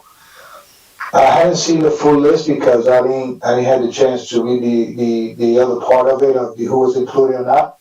But I agree with Councilman Abdelaziz, even that nothing is probably in the fifth ward, but I believe there's something for Roberto Clemente Park for put the fence on front and back and forth. A beautiful one. But, you know, we had to stop thinking that if it's not in my ward, I'm not going to support it. If it's not in this ward, I'm not going to support it. The river did not go through my ward. And I had to support any project that beautify the Great Falls and beautify the riverfront and beautify our city. Because when people come to our city, they're probably going to come through Market Street, through the fifth ward to go to the other side of the city. So we need to beautify our city all the way around. Please, ladies and gentlemen, I don't want to hear from this point on, this administration, the next administration, you're not doing this, you're not doing that. We are legislating. We need to be able to put things on place for any administration could do their job. And I've been sitting here, and you know, Council President, with all due respect, I've been quiet all night. I'm trying to compose myself, you know, with all this coming back and forth. But if Council President called a special meeting, okay, and he's not here, that's real disrespectful. I don't know why he's not here, and I apologize because I didn't hear his excuse or whatever. But right now, I'm sacrificing my time. Okay, I was called to serve. All right, but you know, let's get to business. Let's do what we have to do, and make sure that we put the tools in place. Because tomorrow, if this mayor is not here, I bet you anybody's going to be mayor. Look what we did in Costello Park. Or look what we did in the Great Falls. Or look what we did in this, that they didn't dare to give credit, not even to Marty Barnes. God rest his peace. Because there's a lot of projects in this city that was made for others, and they don't give them the credit. Look what I did. Look what I did. Look at what I did. So that's my statement, and you know, let's move forward. Thank you, Councilman Velez. Councilwoman Zavala, and then Councilman Mendez, and then Councilwoman Cotton. Council President. So what I wanted to state, okay, is that, you know what, our residents deserve the best, right? They pay high taxes, they deserve, and I'm for our revitalization of our parks.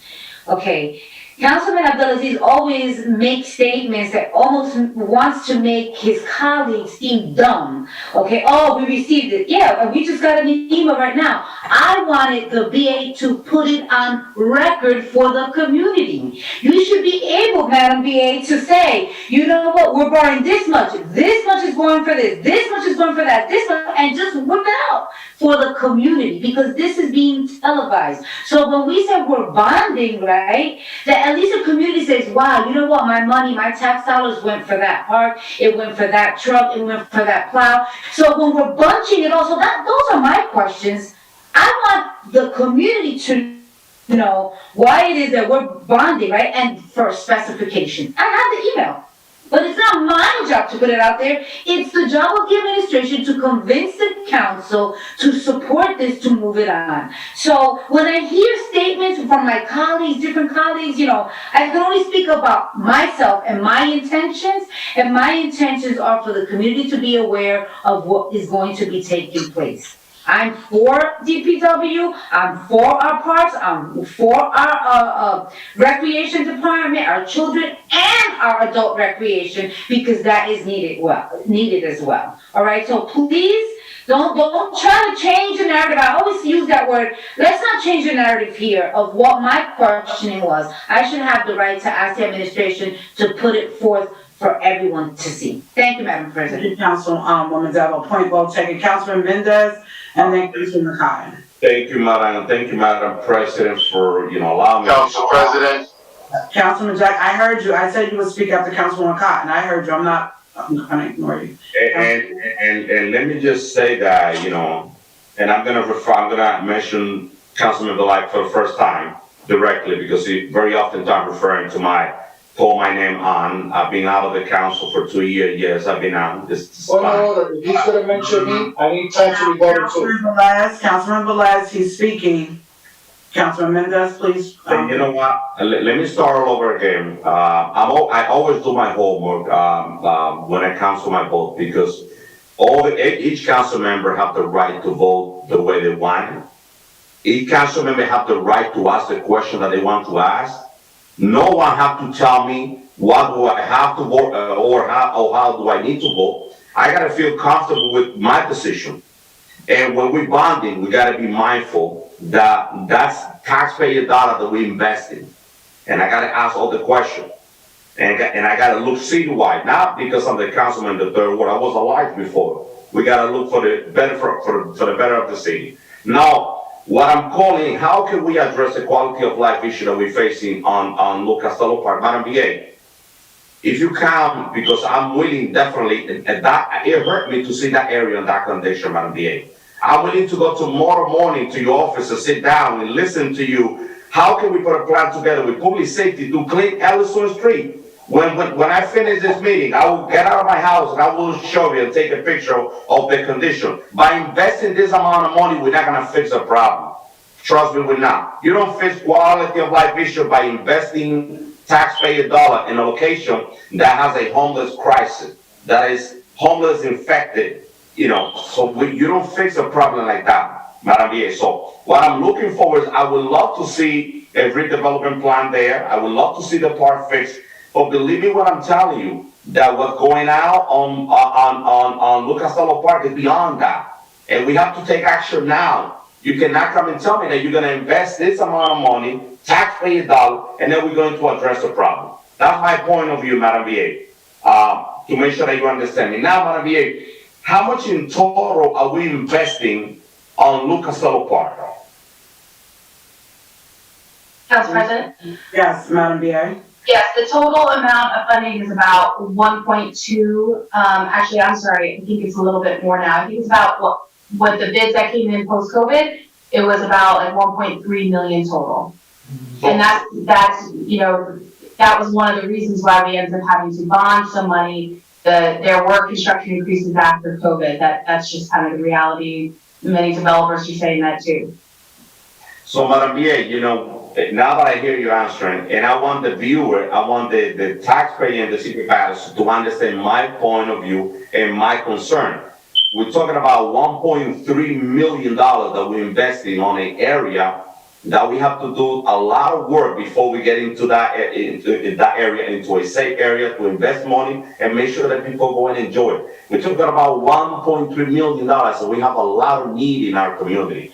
I had a conversation with a finance chairperson a couple of weeks ago when I hear this on the pipeline, and my concern to council president, to the finance chairperson was like, is this is supposed to go with CDBG funding, now with bonding. That was my understanding, because the administration never present this to the council in terms of bond, based on my knowledge.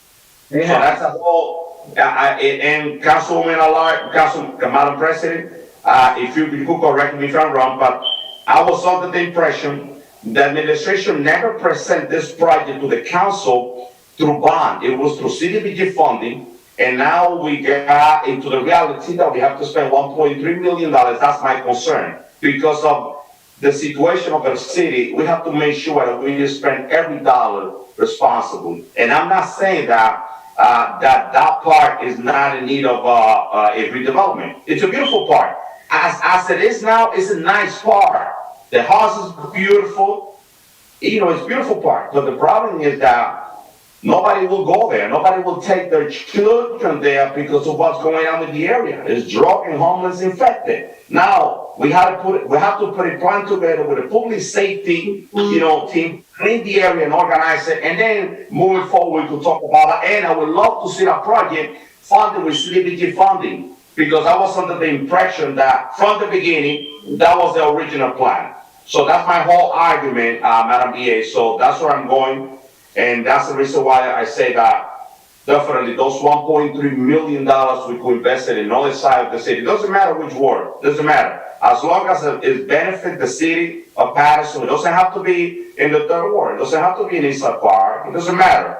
But that's my concern. I'm just looking out for the taxpayer to make sure that we spend our tax dollar where it needs to be spent. I just yield my time, Madam President. Thank you so very much. Members, I hear your passion when you're speaking. Councilwoman Cotton and then Councilman Jackson. Okay, thank you, Madam Clerk. You know what, you're saying that you have the breakdown of all these items. I don't have the breakdown. How much? 2 weeks ago, Councilwoman Cotton. It was 2 weeks ago? Well, I don't remember getting it. Now, because, well, she can answer me now, Madam BA. Broadway Field is earmarked for how much out of the 967,000? Out of this amount, let me see. Yep. Valerie, the remainder is on their project of $375,000. Right, and what about Footman's Over? Putnam is 1.2 million. No, I'm talking about the 959 that we're appropriating for these 3 parks here. Right, so what we're doing, and Javier could probably explain this, the technical terms a little bit better, but we're reappropriating some old bonds so that the total amount is more like, almost $2 million. That's correct, and it's $1.9 million, and we are reappropriating about 900,000. How much you saying for Footman's Over? Madam BA? About 1.2 million. And that's for some coming, because let me tell you something. I don't know when the last time Footman Over got any kind of work done over there in the 4th Ward. It's been God knows. They were talking about Lou Costello and Barley Field, and I went there for groundbreaking for Barley Field. We were hoping that was going to get started soon. I don't know when that's going to get started, but nobody ever said anything about Footman Over. So I'm just happy to see, because a lot of people go there to Footman Over. It's like in the middle of Lafayette Street and East 16th Street. But now you're saying Footman Over is 1.3? 1.2. 1.2. So, and I know those kids that play with Silk City Cardinals or all those little football teams, or little children that be over there playing football, to be able to play in a good field. Hopefully, they'll be able to set it up correctly. Put the better bleachers in there for us to sit. It's just so much. At least I wish they could put a bathroom instead of the portable johns. I don't know how all that could be, but my next thing is that with the public works, they got a different vehicle. The only problem I can see now with the snow truck, I wish I know what kind of snow truck it is. Is it a big one? Is it a little one? Because I'm not quite sure. Because I know in certain areas in my ward, a big truck can't go down Highland Street, Butler Street. We have to have a truck so that it can fit down some of those. So single axle truck, snow truck. What? Single axle. Single axle. That's a small truck. Since Councilman Al. Okay. But send that to me, Al, if you please, because you said it came out 2 weeks ago. And Councilwoman, I just resent it as well to you. Okay, I'm not on DPW committee, you know what I mean? Unless I decide to be at the office one day. Now, the only other thing I have to question is the traffic safety. Like, what type of signage is it that they want to buy? Madam BA. Our hope for this is actually going to be part of a matching component for a full traffic signal. I know there's been a lot of council requests for traffic signals, and they cost about $500,000. And so our hope is that if we have this opportunity, we're going to, go to DOT for various grants to try to match it, so that we can start, and each year doing the same thing, so that we can start addressing a lot of these issues that the council has advocated for as much as our traffic engineer has. Right. Let me tell you something. Back in the 90s, when my sister was a gym teacher, and they played softball at Footman's Over. So and I would enjoy going there, sitting on the bleachers back then. So to see Footman's over Indian, I know a lot of people in the ward would love to see that field redone and make over because it really needed. It hasn't been on nobody's list probably for the last 30 years, that field. So I'm just happy to be able to see that. Madam, and also let me just say, if I'm in the middle of roll call, as I usually ask them, I don't talk that long, maybe 1 minute at the most. So, I really don't talk that long and I probably didn't even hear, that was my fault, when they said, discussion. I probably just didn't hear. So, Madam President, thank you for letting me say a few words. Thank you, Councilman Cotton. I like your glasses. Councilman Jackson? One, this council and obviously this administration has no real understanding of the value of a dollar. We spent $1.4 million on a trailer park. Then we turned around and spent 1.5 on redoing Buckley Park, which is definitely a much higher value than a $200,000 trailer park. To now spend 1.3 million on Costello Park when we have so many other parks that are used much more by the youth of our community, also shows that there's a lack of understanding of the needs of our community. It's not the obligation of the council to beautify areas that's going to receive traffic from neighboring communities. That's not what the intent should be. Because members of surrounding municipalities travel certain thoroughfares and things of that nature, the council should not be so eager to spend money in an area that's not going to be utilized. Specifically, you can go on my Facebook page, and when you talk about council members being irresponsible, I recall specifically council members talking about this trailer will beautify the first ward. I'm still looking for that beauty in which the trailer will be poorly spent that money to beautify the first ward. I mean, now it was a fight over it, and luckily, anyway, I'll leave that dead horse where it is, because obviously certain people don't have an understanding of the value of a dollar and or the needs of the community. You have Cobb's Park, which is a dust bowl.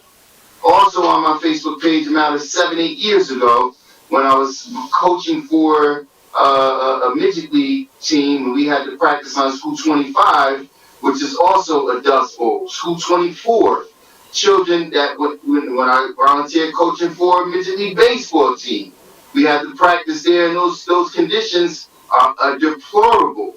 You have Johnny Briggs Park, which is in desperate need of a makeover. Obviously, Footman's Oval is more than overdue for a makeover. But to spend $1.3 million on a park that's being overran by a population of homeless people, where it's proven that this administration is failing to get that population under control, I guess there's an assumption if we make it pretty, the homeless won't want to sleep there. That's not going to be the case. But more importantly, the children of our community are relying on us to be more responsible, to allocate funds in areas where they will be the beneficiaries.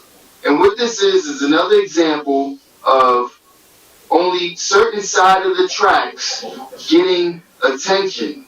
So contrary to what the 6th Ward Councilman is talking about, yes, this is in the 1st Ward, and no, I am not in support of spending not only 1.3, but now allocating taxpayer dollars through a bond ordinance to do so. This is not responsible spending. Lastly, I would like to have a breakdown of the $900,000 of where and exactly how that's going to be allocated, because again, from my perspective, it's being irresponsibly done. We talked about Burley's Field or the Gerald Glisson Field House, which is in desperate need. In my opinion, we've done our children yet another disservice by downgrading the attempt to upgrade that facility. We should be providing state-of-the-art cold tubs, hot tubs, training tables. We're not doing that. We're merely doing a makeover instead of giving these children the facilities that they need. So all through the evening, you hear people talking about accountability with the uptick in violence, how this has been a 30-year all-time high of violent crimes. How do you address that? Where's the attempt to address that? By putting $1.3 million in a homeless park? No, we're not even talking about addressing the population that is most impacted by these crimes, one, and also circumventing or providing outlets to derail some of the crime. So I'm in support of what Councilman Mendez and Councilwoman Davila is talking about. There's a level of accountability. I don't see any political positioning by saying, why are we spending money on a park that does not get the attention, does not get the traffic? If we're talking about being data driven, then talk about the data. Where's the data with how many people are trying to utilize this park?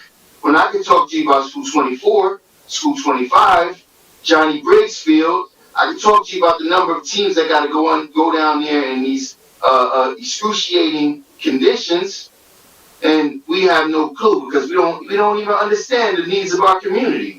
But I'll rest it there, Council President. We can move forward as usual. This thing is going to pass because we're in a rush to get it done. Madam Clerk, will we move to vote? Madam Clerk? Yes, Madam President. Roll call on item number 2 for first reading. Councilman Abdulaziz. Thank you, Madam Clerk. And very briefly, Council President, the councilman from the First Ward mentioned School 25. I just want to maybe give them some clarity. I've been working very hard to try and get School 25 redone and put that park, but that is owned by the Board of Education. The city can't allocate money for a Board of Ed property. So I know School 25 needs it. I have been meeting with the Board of Ed, meeting with the charter schools, looking for a creative way to get that field done. But that park can't get, even if we want to bond $10 million for that park, you couldn't do it. School 24, you can't bond for those parks. If you want those concerns, please take it to the Board of Education, and hopefully they don't have the funding to get that done. But more importantly, as I stated earlier, bond ordinances, you have 9 council members, a mayor, that's 10 of us that have 10 different viewpoints on what things have to get done.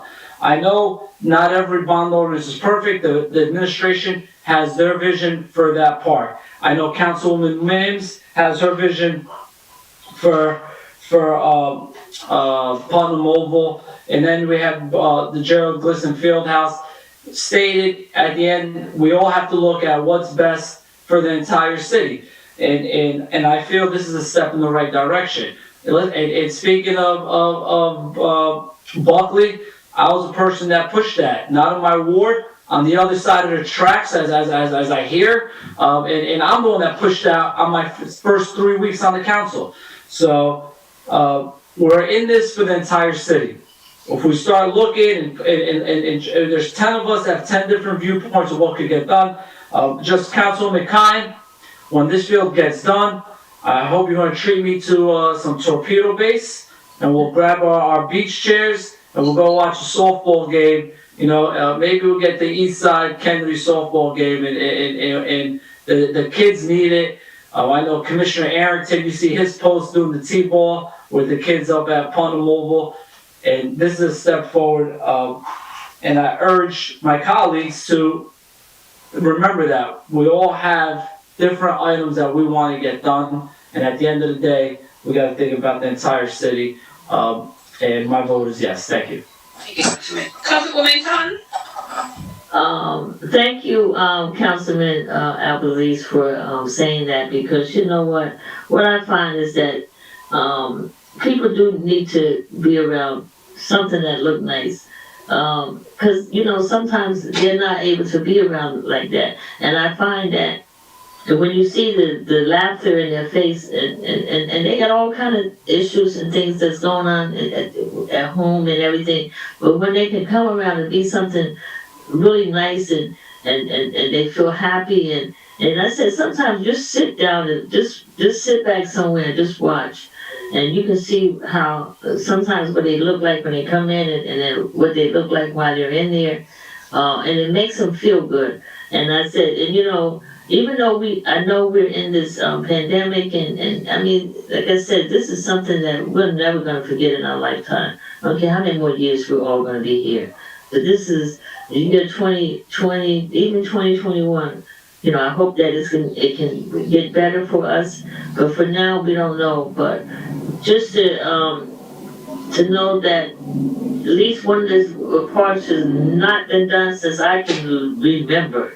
So for it to, just a joy. And as I said, you know, I've been around the city for quite some time, so I understand and I see how people feel, and I see how people want to feel unconnected. I know how they want to feel, let me feel good sometimes. And that's what we want our constituents, our children,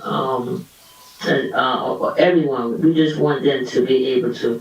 And with this being said, I hope that there's many more good things can come out of this for us. I do want to thank Councilwoman Mims for advocating for that Putman's over. Her and Dabler, Councilwoman Dabler, going to Chattanooga for the park thing. It was really nothing planned for doing any park. I do want to appreciate you and that Councilwoman Dabler, Councilwoman Mims, of the importance of, and you need to sit back in the park and say, oh God, I feel really good today. And when everything else is on your mind. But all the other stuff we need to do with the DPW, we need the supplies and stuff we need there, and also with the signage, and I know, and we need signage, and I know that for a fact. So, Madam Clerk, Yes, ma'am. My vote is yes. Thank you. Councilwoman Davenport? Yes. Councilman Jackson?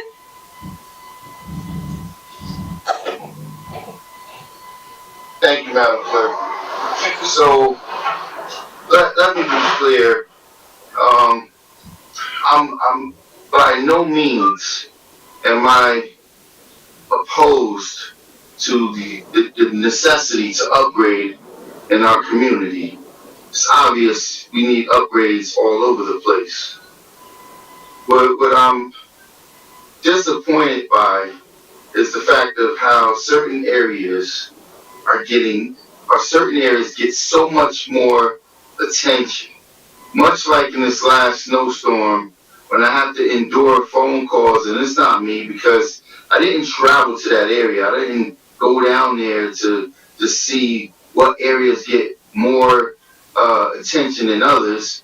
I was out busy breaking my own back, shoveling, those members of our community who was unable to get out.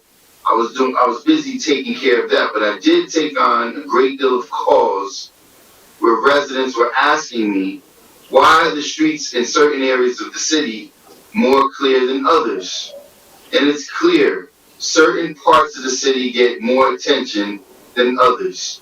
We have $144 million in tax credits that is really supposed to be in place to benefit the entire community and help the taxpayers, help provide some relief to taxpayers, provide employment, provide job opportunities, economic development opportunities, and we failed to do so.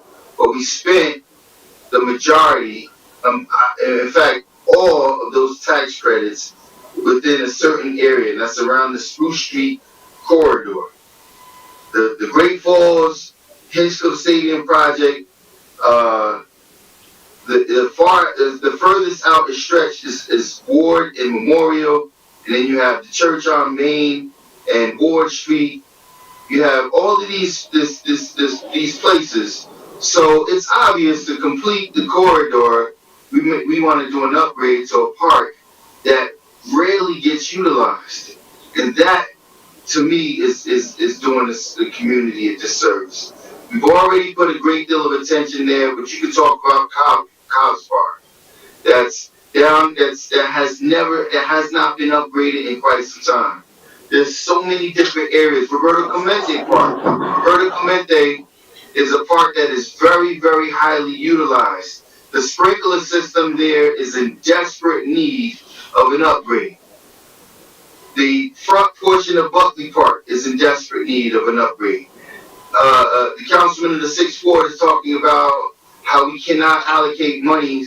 Well, guess what? These are our children. When I was there practicing with these young men, and there's dirt everywhere, no grass, not a sign of grass in place, it's an embarrassment. These are our children, and we're allocating money in areas that the children are not going to utilize. So I cannot support something that's being irresponsible and something that's not going to speak directly to the needs and concerns of the community. Show me the data, show me the polling that went out citywide to say, hey, you know what? We're going to now put you, the taxpayers, on the hook for an additional $900,000 to allocate towards what was appropriated in the past and never expended, and spend $1.3 million on a park that has no youth utilization, and that's irresponsible. So we're going to put the taxpayers on the hook again to spend money to make a corridor more beautiful, so that when those people from the outside can see our city in a certain light, while other members of our community have to live under excruciating conditions. I can't support that. My vote is no, Madam Clerk. Thank you, Councilman. Councilman Mendez? Thank you, Madam Clerk. Before my vote, I just want to. Councilman, I think you're muted. I'll mute myself by mistake. Thank you, Madam Clerk, for letting me know. So, before my vote, I just would like to just be clear and put it on record that, we can't spend $1.3 million to enhance the homeless population and the drug addict on Lucas Costello Park. Lucas Costello Park has to be secure. That's irresponsible. And my recommendation to the administration right now is to please put a plan together for Lucas Costello Park. I mean, it's not impossible, but even around Lucas Costello Park, all those businesses, they're suffering because of the incredible amount of homeless that we have in that section. Please, it's not impossible. We could do before spending $1.3 million, which is, I believe, that doesn't make sense to me, and I have to think as a taxpayer from here, from my town before, and then be the voice taxpayer of the city. Spending $1.3 million bonding for that park is not the best idea. We could have a large list of many of the different parks and area where receiving the benefit from those investments. So we want to invest in park because we want to make sure that our children get a safe place to go. Yes, I agree 1,000%. But Lucas Costello Park is not a park, and spending $1.3 million is not. It doesn't go in the benefit of our youth, and it's definitely irresponsible. I mean, let's secure Lucas Costello Park and let's do the work first, and let's look for other area. And I guarantee you that our children of the city of Paterson will be blessed if we invest those $1.3 million in any other work. Let's get a list of the things that need to be done. I'm not even speaking about River Street and Eastside Park that is being improperly maintained for years and years and need a lot of improvement. But let's choose different area, and I will guarantee you that the community will receive the benefit. So, be the voice of the taxpayer cannot support spending $1.3 million on Lucas Costello Park. My vote is no, Madam Clerk. Thank you. Thank you. Councilman Velez? I want to pass. I need to write my statement. I go back to Councilwoman Davila. Guess he didn't have enough time with everyone else speaking to write it. So, People gotta count votes. Nami, I'm not counting. I really wanted to listen because I was asking certain questions, you know, and it was somewhat stated like, you know, why am I asking some questions if we received the email? Councilwoman Klein said she didn't receive the breakdown. You know, I wanted for it to all be put on for the community to see. You know, I wondered in terms of, you know, why that park was chosen by, you know, the mayor to make the statement that, you know, they wanted to make that the autistic park, which rightfully so, they deserve pool area, they deserve their own park, absolutely. But it really makes me wonder if parents, you know, would hang out in that park with the type of individuals that surround it. So I'm in between in terms of, you know, looking at not having all the information that I wanted to be put forth out there for the community to see how, you know, their money's gonna be spent.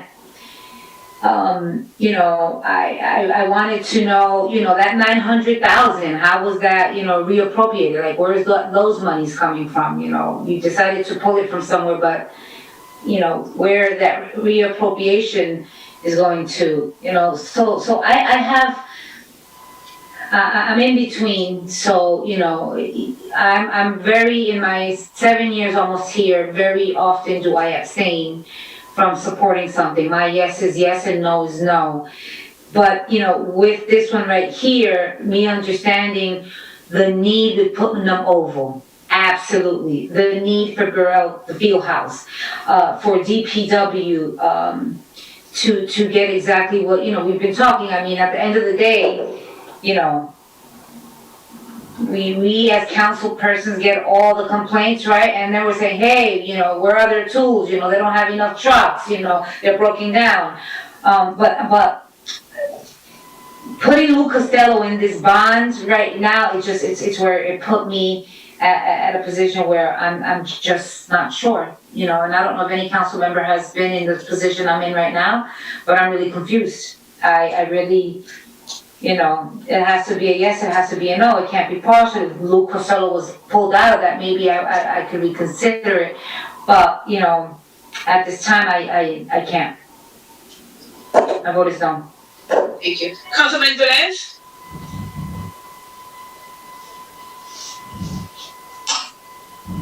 Yes, I'm here. You know, I was at a press conference and I didn't recall the mayor saying that that park is going to be autistic park. I recall that the students of school number 2 came down to the press conference and they was happy that they don't have a park or a place to go and play. And in the sketches of the park, I don't know if anyone had the opportunity to look at it, you know, it's going to be a good and renovated park.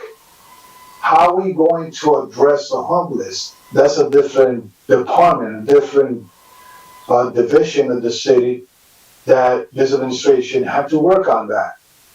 If we fix the sidewalks, if we fix the lighting, if we put the landscaping, and we put what we had to put in that park, the playground, with accessible for kids that comes to that park, especially the kids from school number 2, the autistic kids, they could utilize that park. Instead of having homeless, we could have people really using the park, people that really are going to be taking benefit of that park.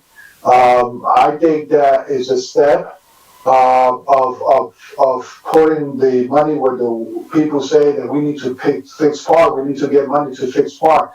You know, taxpayer money is taxpayer money, we understand it.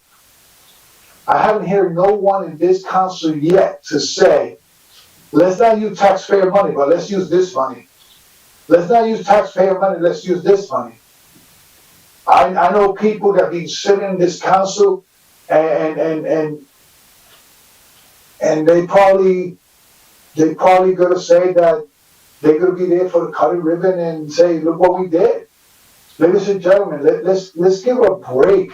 Let's do what we have to do.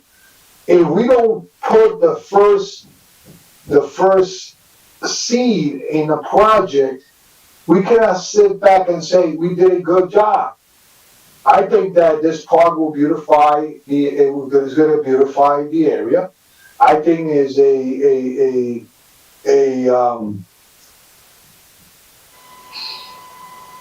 how you call that, beneficial to those residents, not only the residents in the area, the seniors, that live around the area. They don't have a park to sit down and read a newspaper. If you look at the big picture of it right now, it is what it is. You got homeless. But how are we gonna address the homeless if we don't fix a park? Of course, we need to fix the infrastructure of our city to be able to send a message that our city is beautifying, is getting beautiful. And then, we're going to give the tax to this administration to address the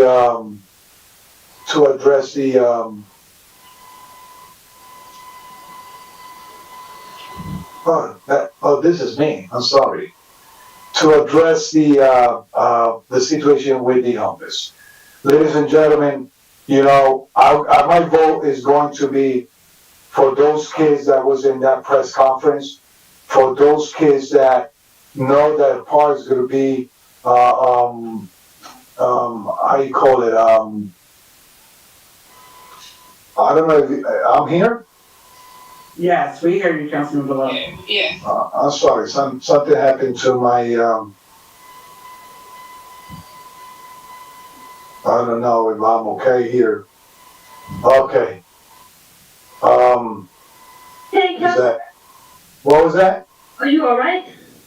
Yeah, why? Oh, you was like slurred to me.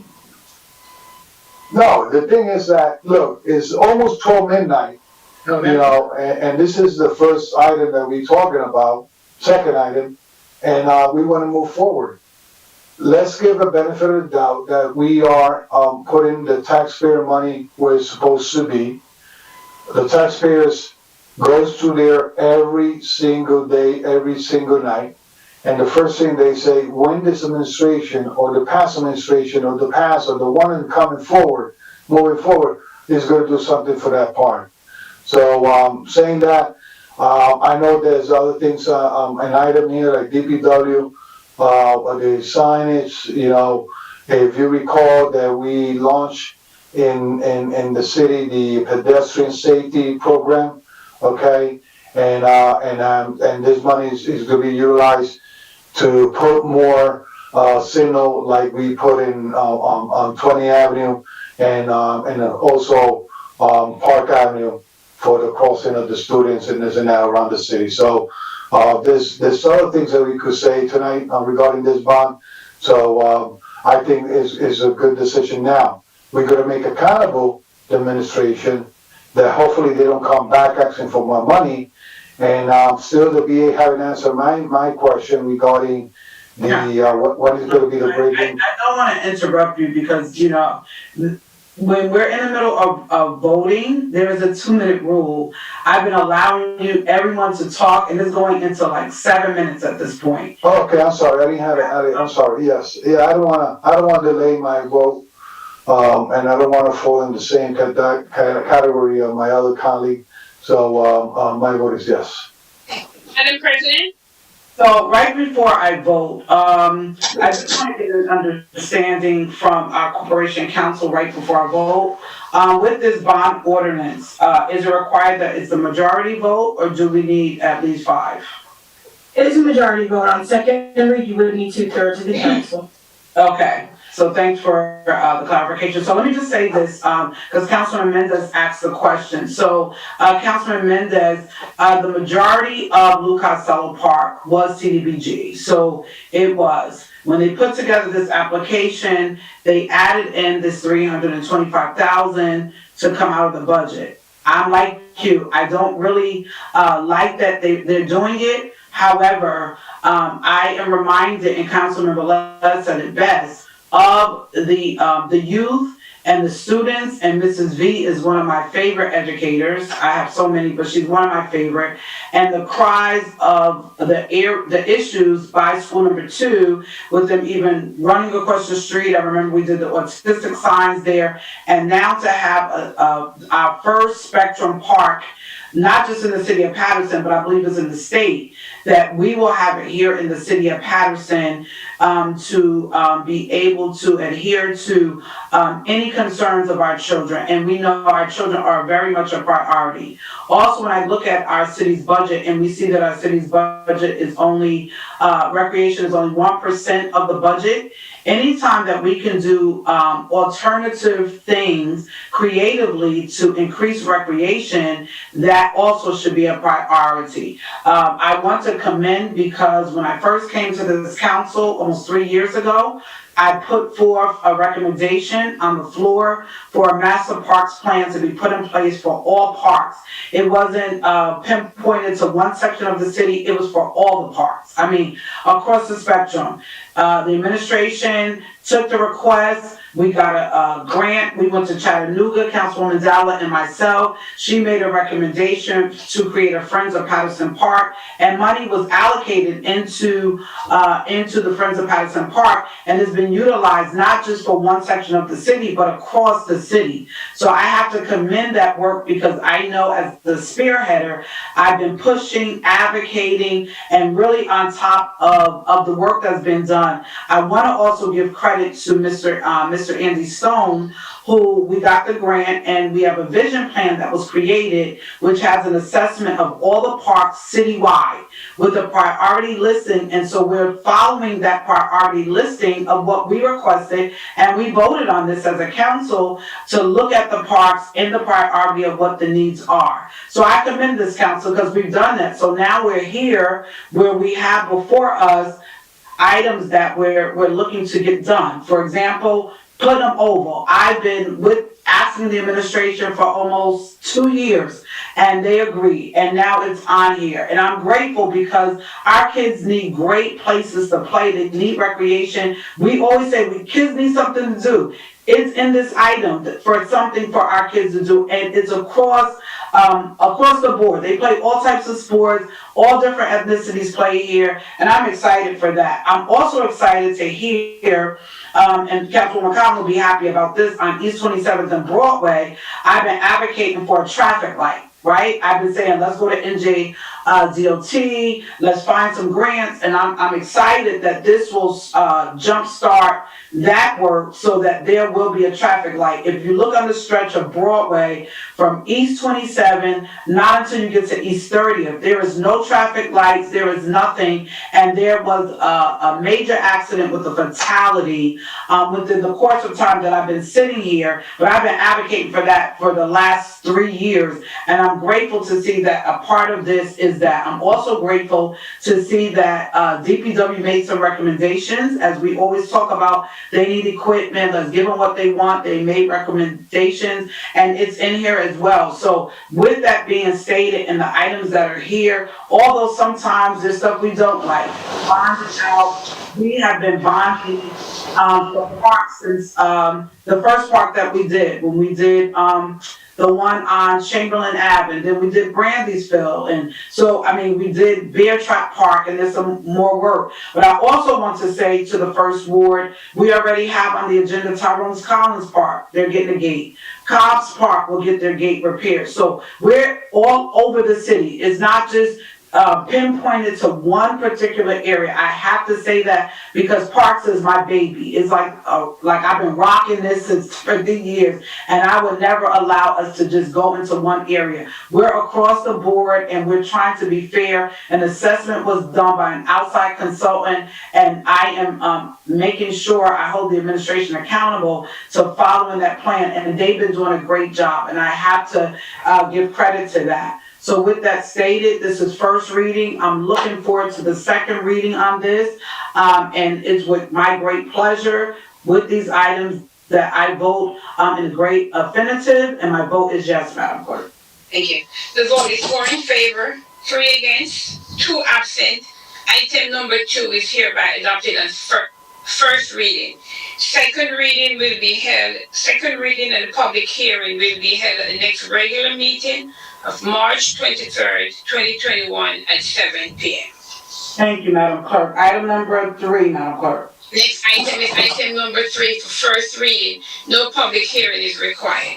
Bond ordinance providing for various fiscal year 2021 capital improvements by and in the city of Paterson, the county of Passaic, state of New Jersey, appropriating $1,613,140, therefore, including a $750,000 grant to be received from the state of New Jersey Library Construction Bond Act Grant Program, and authorizing issuance of 833,942 bonds or notes of the city to finance part of the cost thereof. Finance.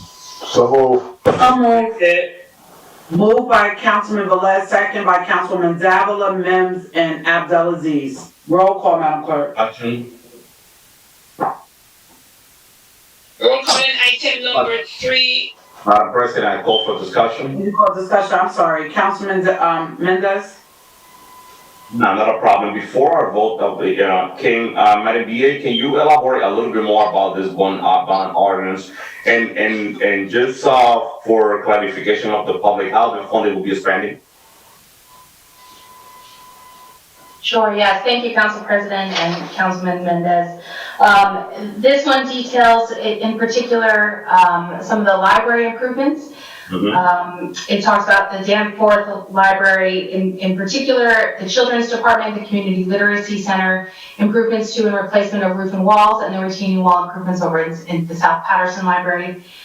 There are also general capital improvements to some of the public facilities throughout the city. This includes interior, exterior improvements to the White House and where Recreation and DPW are, some flooring improvements at the Paterson Museum, improvements in the clerk and council offices, and some potential miscellaneous facility improvements and some technology improvements.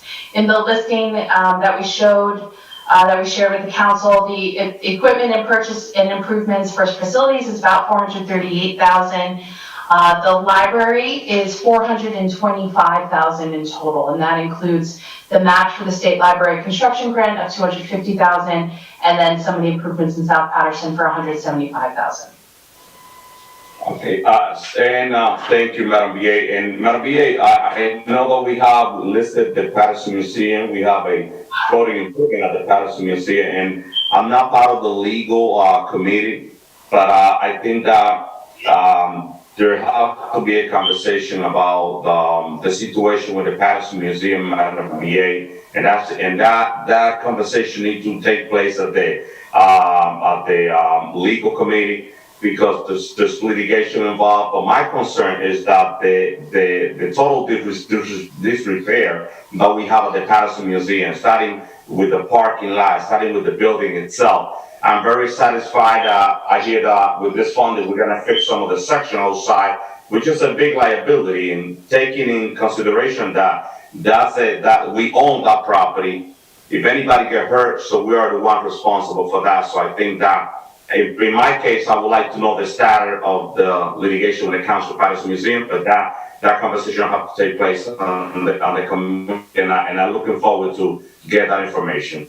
Thank you, Councilman Mendez. As the chair of the legal committee, thank you for bringing that to my attention. I will definitely have a conversation with Corporation Counsel to have that as a matter of discussion in our committee. Councilwoman Davila? Sorry, I don't know if I'm gonna crack a joke or not, but did I hear correctly that there's monies included here for the South Paterson Library? What's the amount? I thought Councilman Abdelaziz stated that in none of these bonds, there's nothing for the sixth ward. He said that. Councilman, you're mistaken. I said nothing in the other bond ordinance is included. Oh, you said in these bond ordinances, but anyway, that's all right. I was trying to say a joke here. It's midnight. Okay, relax. So, Madam BA, what's the breakdown again, in terms of the, I see the whole total here, right? Yeah. So we have, for the administration, or under kind of the more of the general facility, improvements and equipment, that's about 438,000. And then for the library, it's about 425,000. And then you see that this is also, I believe there's a part of this which also details the match that was given to Paterson from the state library construction grant. Also, that's listed in the bond ordinance. Okay. Thank you. Madam Council. Madam President. Councilman Velez, I'm sorry. Madam BA, so in other words, this is the same grant that we accepted without knowing that we had to match it for the library? Yes. We did know that we had to match it, and this is kind of formalizing that process. No, Madam Clerk, let me go back to the tape again, okay? Yay. All right. I recall the question on the floor, and I believe it was Council President stating that we could have won this, but you didn't have no answer if we was going to match it or not. But we moved it because it was time sensitive, because then now we was going to lose the opportunity to receive the grant. That's correct, Councilman. But this actually has been in the plan from before we knew we were going to transition to the transitional year and then the full calendar year, because they allowed us to include it as the match, even if it was something in the future. So but you understand my question, and what we are trying to prevent here, ma'am, is that tomorrow, not every grant is going to be beneficial. We have to take half of it to match it. You understand what I'm saying? So we have to be careful and accepting grant without knowing if we have to match it or not, because that's where we at right now. Okay, now if we say no, then we lose the grant. Then everybody's going to say, look, the councilmen did not approve this. But for the future, just for the future, please, if you get a percent of grant and the grant is grant, we understand that grant have to be, some of them have to be matched, some of them not. But before we go into a grant in the future, I would like to see if it have to be matched or not. Because if it have to be matched, then we have to look not to bond. Okay, so I just want to let you know that, make sure that it don't happen again. Thank you, Councilman Velez, and I totally agree with that. Madam Clerk, can we vote? Yes, Madam President. Roll calling item number 3 for first. Just a second, Madam Clerk. Oh, I didn't see you, Councilwoman Cotton. Oh, I'm sorry. All right. But, I did the first. let me just, what'd you say? No, I say I move it, I say. Oh, okay. Madam BA, the 750,000 of the grant is going directly to the library on Broadway, correct? Yes, all of the match, that's all through the main library, and that's the children's. I'm saying to you, a grant is 750,000, which is going to the main library on Broadway. Correct. Yep. And then the 833 is really more than what the amount is what we're bonding, and you said 438 is going where? That's citywide improvements. So that's the White House renovations, flooring, and I know that the clerk, her improvements of her flooring and the cabinets, technology upgrades, etc. Okay. And then what about the 425,000? That's the library component. That's both 250,000 for that match. So the match, they're giving us 750. We had to match the 250,000, and then the other 175 is for the South Paterson retaining wall. Is for the retaining wall? At the South Paterson Library, which is both the library and the police station as well. Okay, but I thought we were bonding 833,000. That's what we're bonding, right? Correct, yep. Right. I'm saying it's a total of 1613, but I want to make sure 750 is going to go to the Broadway Library. It is, yes. That's the grant from the state. That's the grant from the state. Okay. All right. Thank you, Madam President. And just to reiterate, one second, Councilwoman Dow, just to reiterate what Councilman Velez stated. The issue came into play when there was a press conference on the steps of the library, and Council President questioned it because this had not come before the council. So just ensure that before those things happen, that it's presented before the council and is definitely voted, so there is no miscommunication. Councilwoman Davila? I just want to just put it on record in terms of exactly what you were saying. You know, how do we vote on grants that require matching funds when we don't know if we have the funds or not? So we went now we have to bond for this. So that it isn't part of our budget. We don't have it in the budget. So how do we do that? Why do we continue to do that? Let's just put it that way. So we did a surge approving it based on this bond ordinance being passed. And I believe this bond ordinance was supposed to be passed sometime around June 2020 before we went to transition year. Council President, point of order, you know. Yeah. You know, I don't know. Yeah. I don't know if that's. I don't believe that's to be accurate, CFO. So I think you probably would respect that. I don't think that's clearly an accurate depiction of what has taken place in this occurrence. So I would. And Council President, it's a little bit responsible. One second.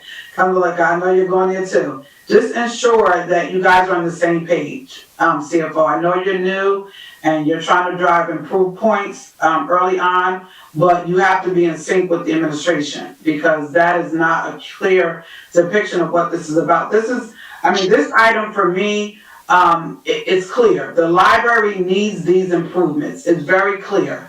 The museum needs these improvements. They don't have air over there. It's clear. We're not concerned, but we just want to make sure when we have a discussion, we get accurate information. And the council has been in this place before with these items. So I'm just saying that to you, just as a recommendation, Mr. Silva, just to have a conversation with Madam BA so that there is synchronicity. Councilman Velez? I have a respectful question, and I don't know if this.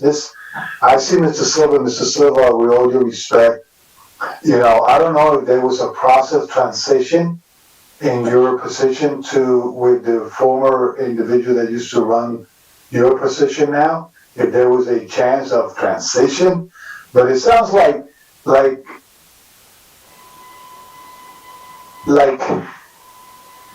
what your statement that you just stated, that assuming that this was going to pass, that this was approved in 2020, that's the problem I have. We cannot just go forward assuming that the council is going to approve this. Because at the end of the road, what's going to happen is that this administration, or whoever comes in the future, is say, well, let me do this because I assume that the council is going to approve it, and that's not fiscal responsibility.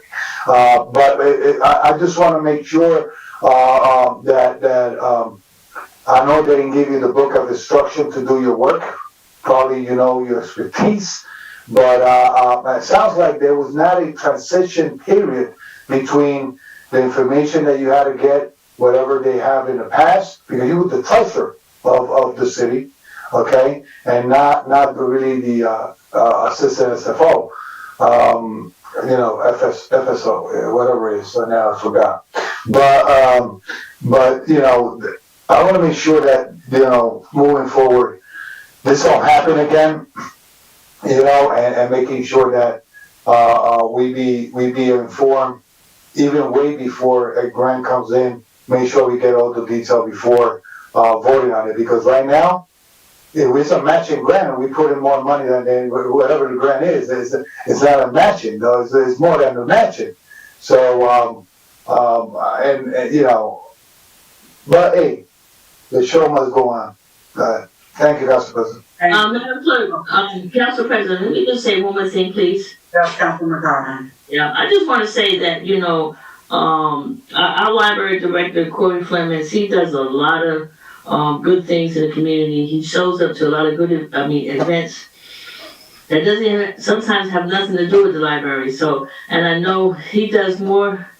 I can say he actually, I'm not quite sure, but he actually do really a lot of good things. And that's why, I know that we really need to put this money in there for the library, because he has such so many good things that he's doing, and some of the stuff people don't even know about what he's doing, and I just want to say that I'm glad that we have that director there, Corey Flemings, because he does a lot of good things. Thank you, Council President.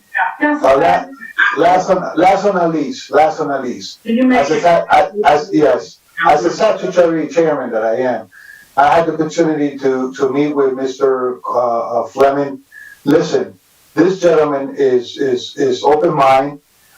He's carrying that library in his shoulder, and I urge the administration not to even attempt to cut their budget, because they've been working hard, making sure that people have a library at home, and making sure that with this pandemic, people don't feel disenfranchised with the service of the library, and also the hardworking employees of the library of the city of Paterson. So I just want to say that this is not my comment was not a reflection against the director. Is more likely a view of what transpired today with this grant that we was not aware.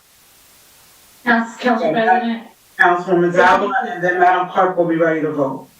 Yeah, I just, we sometimes make things we start talking about directors and all this stuff, and we shouldn't, because this is not about that. We have the right to ask these questions. So I just want Madam BA to put on record, Madam BA, how do you certify funds when there's matching funds? How do you certify? Well, that's something I would like to point to the CFO, because that's, falls under his responsibility. But what I would like to say is that this year was a little bit of a different year. When we have to certify funds, it's, if you have a library, a match grant that comes out, this library, the state construction grant in particular, only comes out once every couple years. We were not in the middle of a cycle that allowed us to bond for it. We did not have excess, other operating funds that were available. So as part of the application process, which I had actually sent, I sent to you the council I just shared the resolution from May that was approved for the city to apply for this grant, saying that we would also, use capital funds for the match, for the $250,000. And I don't think I have the certification of funds on here. It was just a resolution that I was able to quickly find in my file. But that is something that we were going to go right to bonding if we hadn't gone to a transition year. Right? Transition year. And so then we had to wait as part of the transition year budget. There wasn't enough time to do this process, to then do the capital budget, to go in front of local finance and everything before we had to adopt that 6-month transition year budget. So now we're kind of catching up, but from May of 2020, Director Fleming had asked us for this because this opportunity is so rare, had asked us to consider it as part of this plan. And I know that's what he had sort of spoken with the council about, that it just happened to end up being delayed longer than than originally anticipated because of the new budget cycle. Well, the CFO said, it was basically contingent, right? It was correct. His statement was correct, and that, yes, we went forth with that, but it was contingent upon us approving this. Correct. Yes. Madam Clerk, can we vote? Yes, Madam President. Roll call on item number 3 for first reading. Councilman Abdelaziz? Yeah, so I do remember this back in May. This was actually not unanimously approved by this council that we would have to find the $750. Councilwoman Khan was absent. But we did have this discussion back in May that there has to be a match, and now we're here, right? We voted on it in May, $750 that the state will give us. Now we have to find a match. If we don't have it in our budget, we're gonna bond for it. It's common number numerical equations, right? You need to figure out how to get your money. If it's not in your budget, you bond for it. So we passed this in May, we're here crossing the road now, and we have the choice to fund this or not fund this. So my vote is yes. Thank you. Councilwoman Khan? Thank you, Madam Clerk. To upgrade our library on Broadway there, and this is so dearly needed, for the city of Paterson, because everyone goes to the library on Broadway. So with that being said, Madam Clerk, my vote is yes. Thank you. Councilwoman Davila? So, we all know what's needed, and our libraries are definitely in dire need, okay? Main Library, the South Paterson Library, I just want us to be very honest, and, I don't even know, did we get the approval? We got the approval on the grant?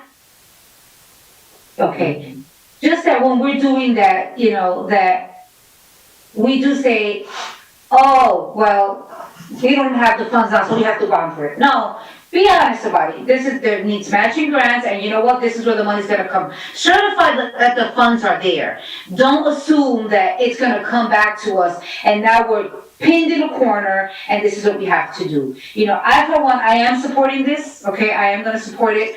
Our children and our adults need better, and, just those facilities alone, when I'm looking at, our main library and there's so much more needed. I'm gonna go ahead and forth. And again, this is not about the director. I think he's doing a great job, but, I don't want him thinking that anything that's being said here is against him, in terms of the questions that are being asked. So, Madam Clerk, on item number 3 for first reading, my vote is yes. Thank you. Councilman Jackson? Thank you, Madam Clerk. So, the effort to derail some of the challenges that we have in our community is going to come from, items like this. And it's unfortunate, like this item is packaged with other items, but the effort that's put forward by the director is notable to acknowledge. I mean, he's put forward a great plan to circumvent a lot of the challenges that are underlining challenges that are direct cause for certain effects that we have in the community. So when you talk about the challenges with the uptick in violence, when you talk about the challenges of our students dropping out of school at alarming rates, we talk about, a number of different challenges that the community in its entirety receives, is because the lack of attention that's paid to the youth and certain family populations that we have in our community. So this is an effort that's desperately needed. It's unfortunate that the administration didn't match the efforts of the director, but this definitely needs the support, in spite of their lack of due diligence on the administration part. Madam Clerk, my vote is yes. Thank you, Councilman. Councilman Mendez? Thank you, Madam Clerk. Before my vote, I definitely have to say that I'm in full support of the improvement of the library, because our Patersonian, our children, they are the ones utilizing our library, especially now with this pandemic, with this whole COVID. I think that we have our children taking class from home, remote education. But on top of that also, I'm in support of the improvement of various buildings or facility in the city, and also it's included in here. And I just mentioned for the record the condition of the Paterson Museum right now, that is becoming a liability for the city. And I'm looking forward to have a conversation. I think that we got to make sure we have to keep our building in good condition, because any accident on a city property, it's money that will go out of our taxpayer pocket. So with that being said, my vote is yes, Madam Clerk. Thank you. Thank you, sir. Councilman Velez? before my vote, I just want to say that I believe in 2016, Mr. Ruben Gomez got some funds for to renovate the two statues that were in front of the city hall. I haven't seen the improvement on that, but hey, where's the money went? I had to ask for that question in the future. But my vote is yes on this. Madam President? And so let's just be clear. I know we talked about the library improvements, but I want to commend Madam Clerk for inputting your items and it being a part of this as well. For the clerk's office, some changes and upgrades to the council office.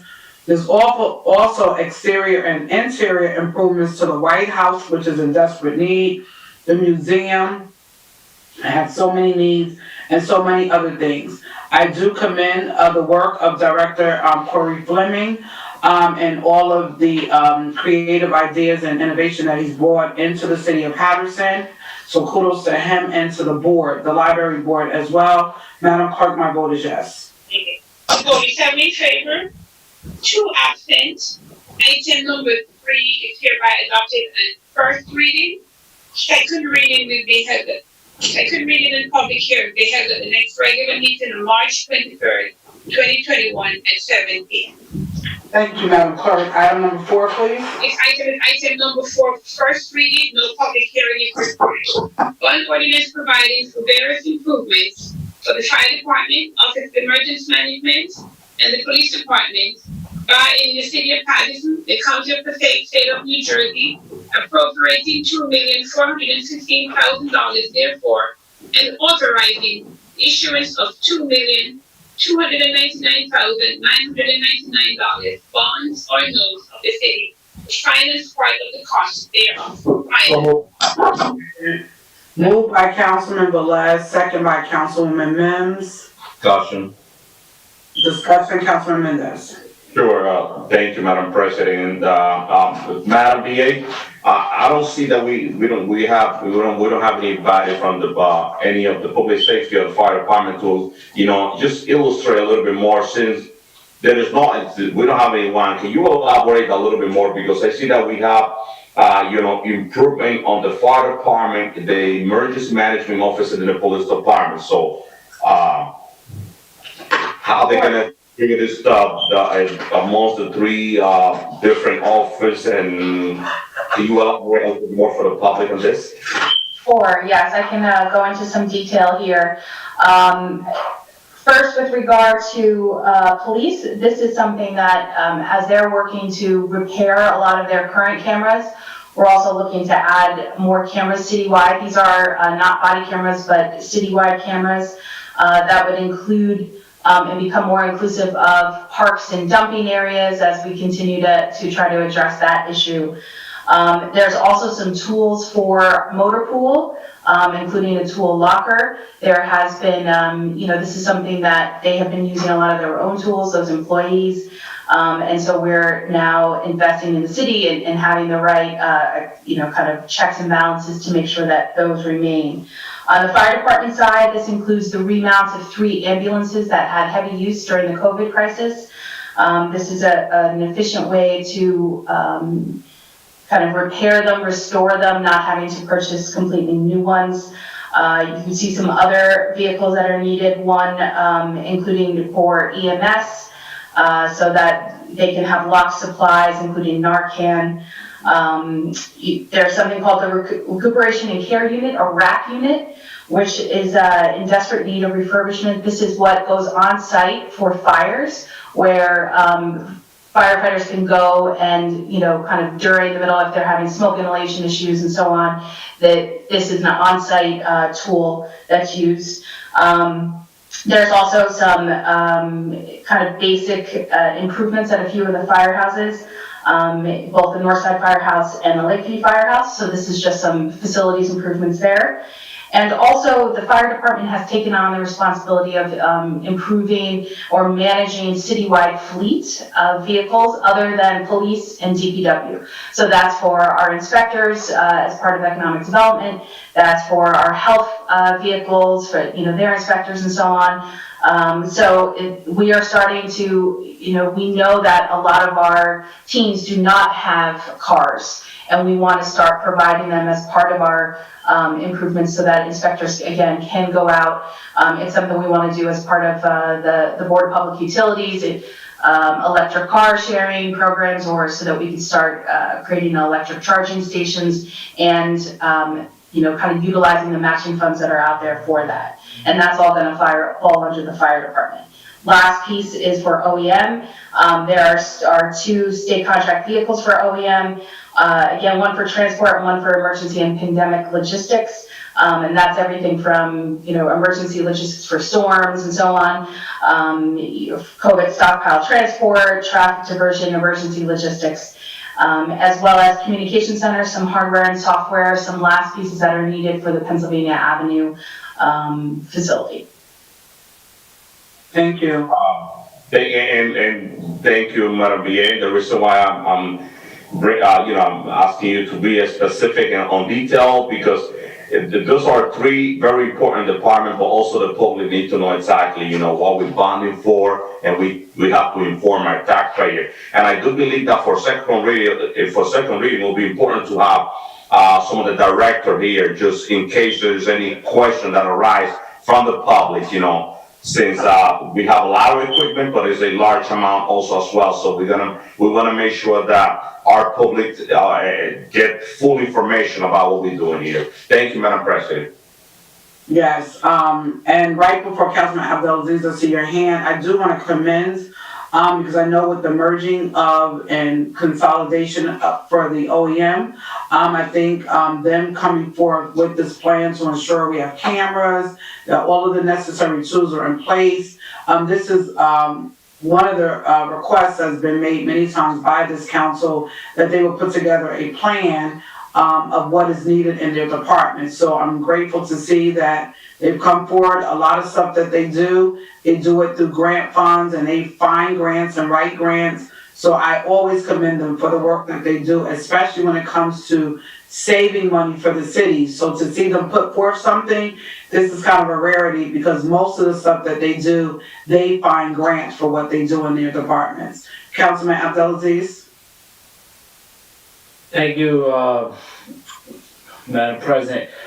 Madam Clerk, quick question. I hear that we want to just make the public aware. Are our ordinances online that residents could receive and read some of the stuff that our Madam BA is reading? Yes, sir.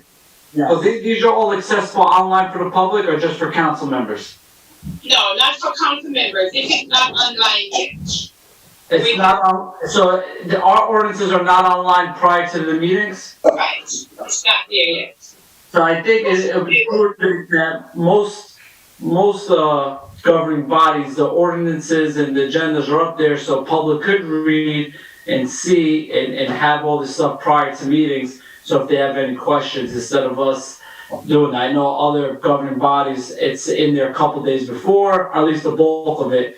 So if we could look into that, Madam Clerk, just for public's sake, because yes, the agenda is there. Yeah, but the ordinances that will tell you. My agenda itself. Yeah, we should make that accessible to the public. It is a public record and should be accessible prior, or at least during our meeting, so people can follow along as the madam, as we speak and everything else. So thank you. Okay. It's a great recommendation. Councilman Cotton, is your finger up? You know what I was looking at on this agenda, I think that Madam BA, I forgot when he talked about the remounting for the 3 ambulance. What is that? The remount?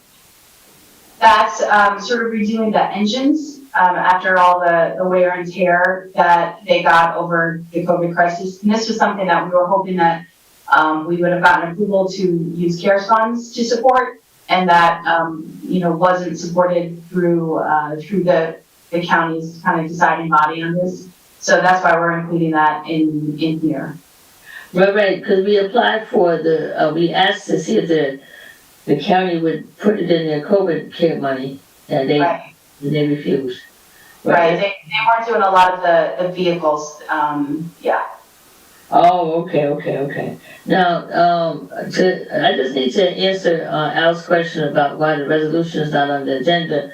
I mean, on the website. And my understanding, maybe Corporation Council, please chime in, is because we have not voted on it yet. That's why it's not on there.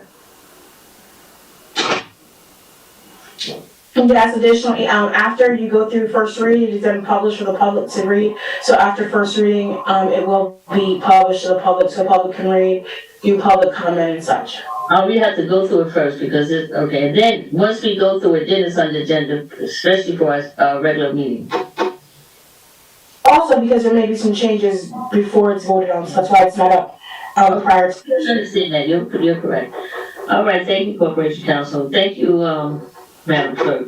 Thank you, Madam Clerk. Can we vote, please? Yes, roll call on item number 4 for first reading. Councilman Abdelaziz. Yes. Councilwoman Khan. Yes. Councilwoman Davila. Yes. Councilman Jackson. Keep it going. Yes. Thank you. Councilman Mendez. Thank you, Madam Clerk, and I just have one request for second reading is that I would like to see the director of the different department on the meeting, just in case some question arrive from the public, because there's a lot of equipment that we purchased, which is something that is needed, but there might be some question from the public, and I will make sure that we give the answer to the taxpayers. So my vote is yes, Madam Clerk. Thank you. Thank you. Councilman Velez.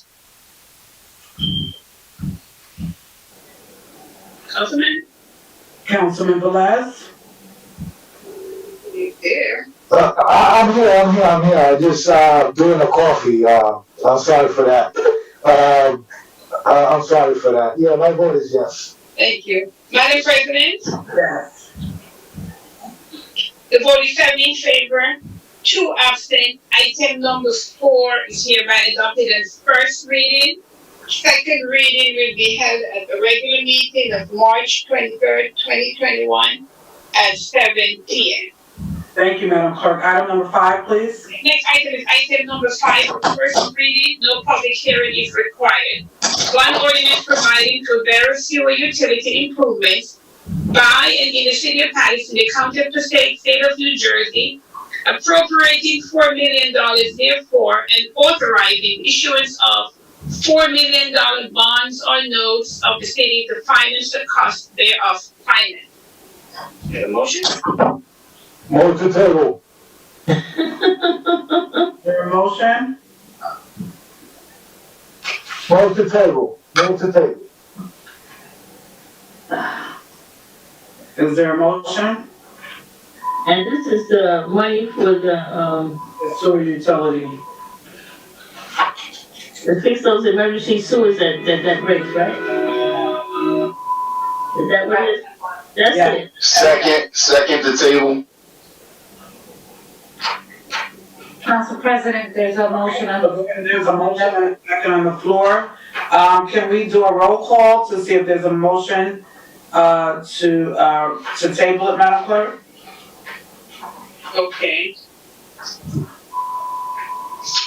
Roll call to table, when are we tabling this item? If we have to have a date or indefinite date or not? When is the next workshop meeting, Madam Clerk? Well, I would have to put it for a regular meeting, which is March 9th. Okay, can we put it for March 9th? It can't be for next week, it'll have to be for March 9th? Okay. This is the first reading, can it be for next week, Madam Clerk? If we put it for next week, finance would have to reach out to the bond council to find out when can we have a second reading on this, and we have to go back now and amend the resolution for the application. Council President? So, Madam BA, Corporation, since we're not sure, can we tentatively set it for next week? If it can't be done, then just let us know. I mean, because if we have a definitive Corporation Council or Madam BA, if it can be done for next week as a first reading item? I just need to reach out to bond council, Madam President, so I can reach out to bond council, but if we want to set it for next week for first read, we can do that, and if we need to pull it, I'll let Madam Clerk know. Yes, let's do that, Madam Clerk. Or Madam Chair, Council President. Our second, Councilman Velez. Can we set this for next Tuesday?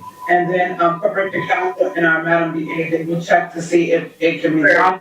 If it can't, we'll come back and we'll go on to the next meeting. Okay. Thank you. Madam Clerk. Get ready with the roll call to table? Yes. Roll call to table item number 5 until February 23rd, 2021, regular meeting. Councilman Abdelaziz? No. Councilwoman Khan? You know, I mean, I was trying to get an explanation as why Councilman Velez wants to table this, because like I had the, not argument, but I said to Councilman, our Council President about, I mean, these emergency sewer repairs. I got sewer breaks in my ward that's been there for a while, like, just $4 million is really not gonna be enough to cover half the stuff that we need to get done. And I don't understand, but, you know, but I'm saying, no, I'm not tabling it. My vote is no, Madam Clerk. Thank you. Councilman Dowdell? Yes. Yes to table. Councilman Jackson? Yes. Table, okay. Councilman Mendez? Yes to table, Madam Clerk. Yeah. Councilman Velez? See, the reason I was interjecting is to explain why it was my move to table. You know, if we recall, the city had borrowed money for emergency repair. And if you recall, Councilwoman Cotton, the last time we approved a contract to fix the 16th Avenue, E16 and that big hole that they have in the middle, that car had been crashing one each on top of the other, okay? We got money for that and they haven't repaired it. So, you haven't got no money for it, Councilman, because you know why? Yeah, because 10th Avenue fell in.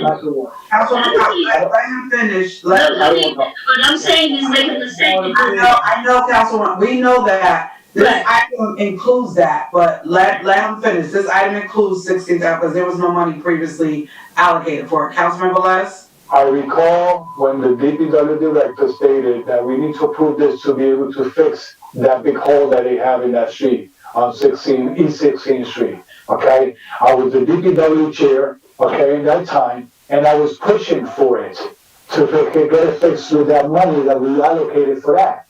Now, what I want is, before my vote is that if you're gonna pull it for the next meeting is, where we have spent the money that we already got in emergency repair.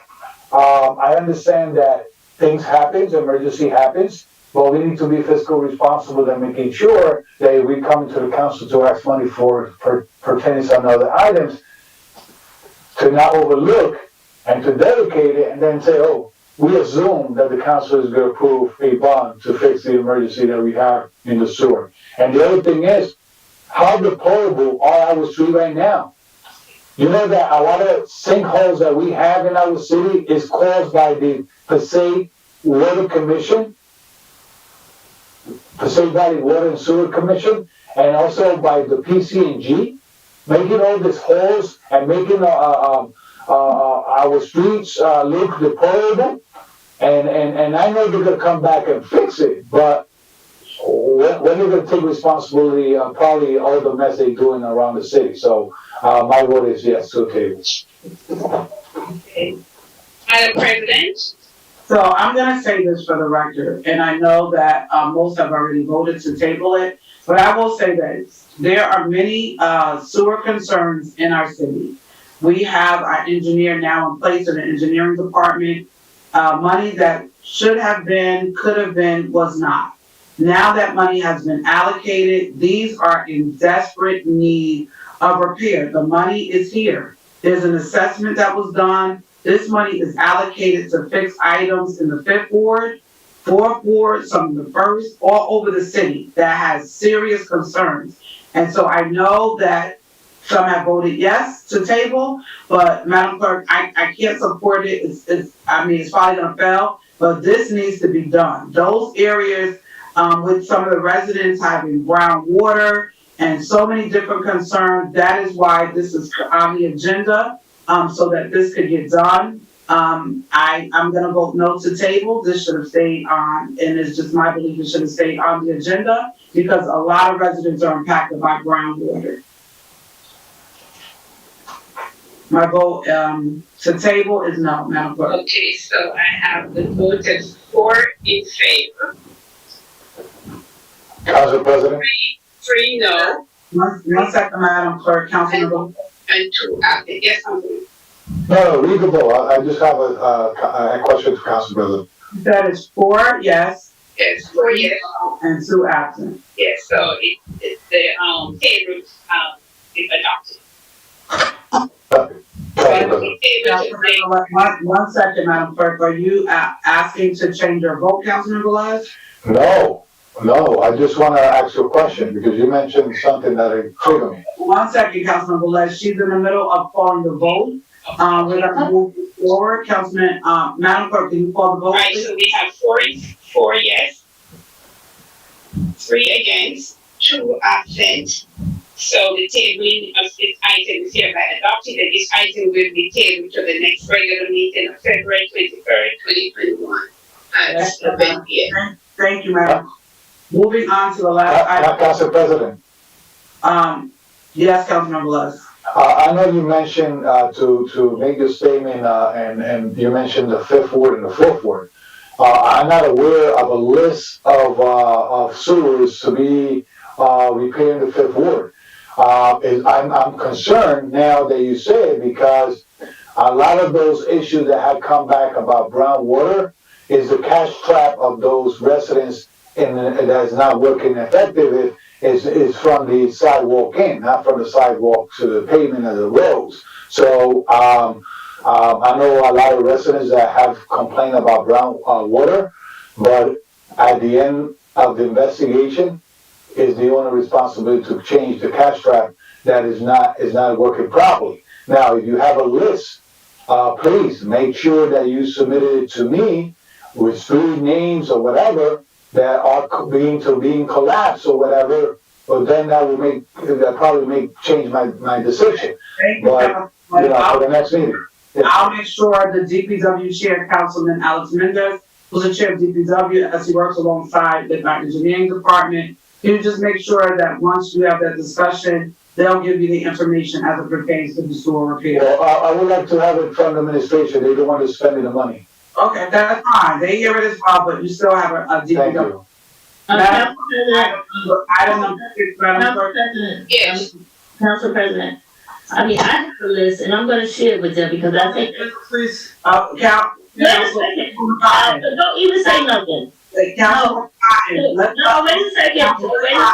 Never me and Council President went at it last week about this. Oh, 1 second, Councilman Cotton. We will allow the administration to share this. If you want to share it with your colleague, that's fine. Okay, I have the list, $62 million.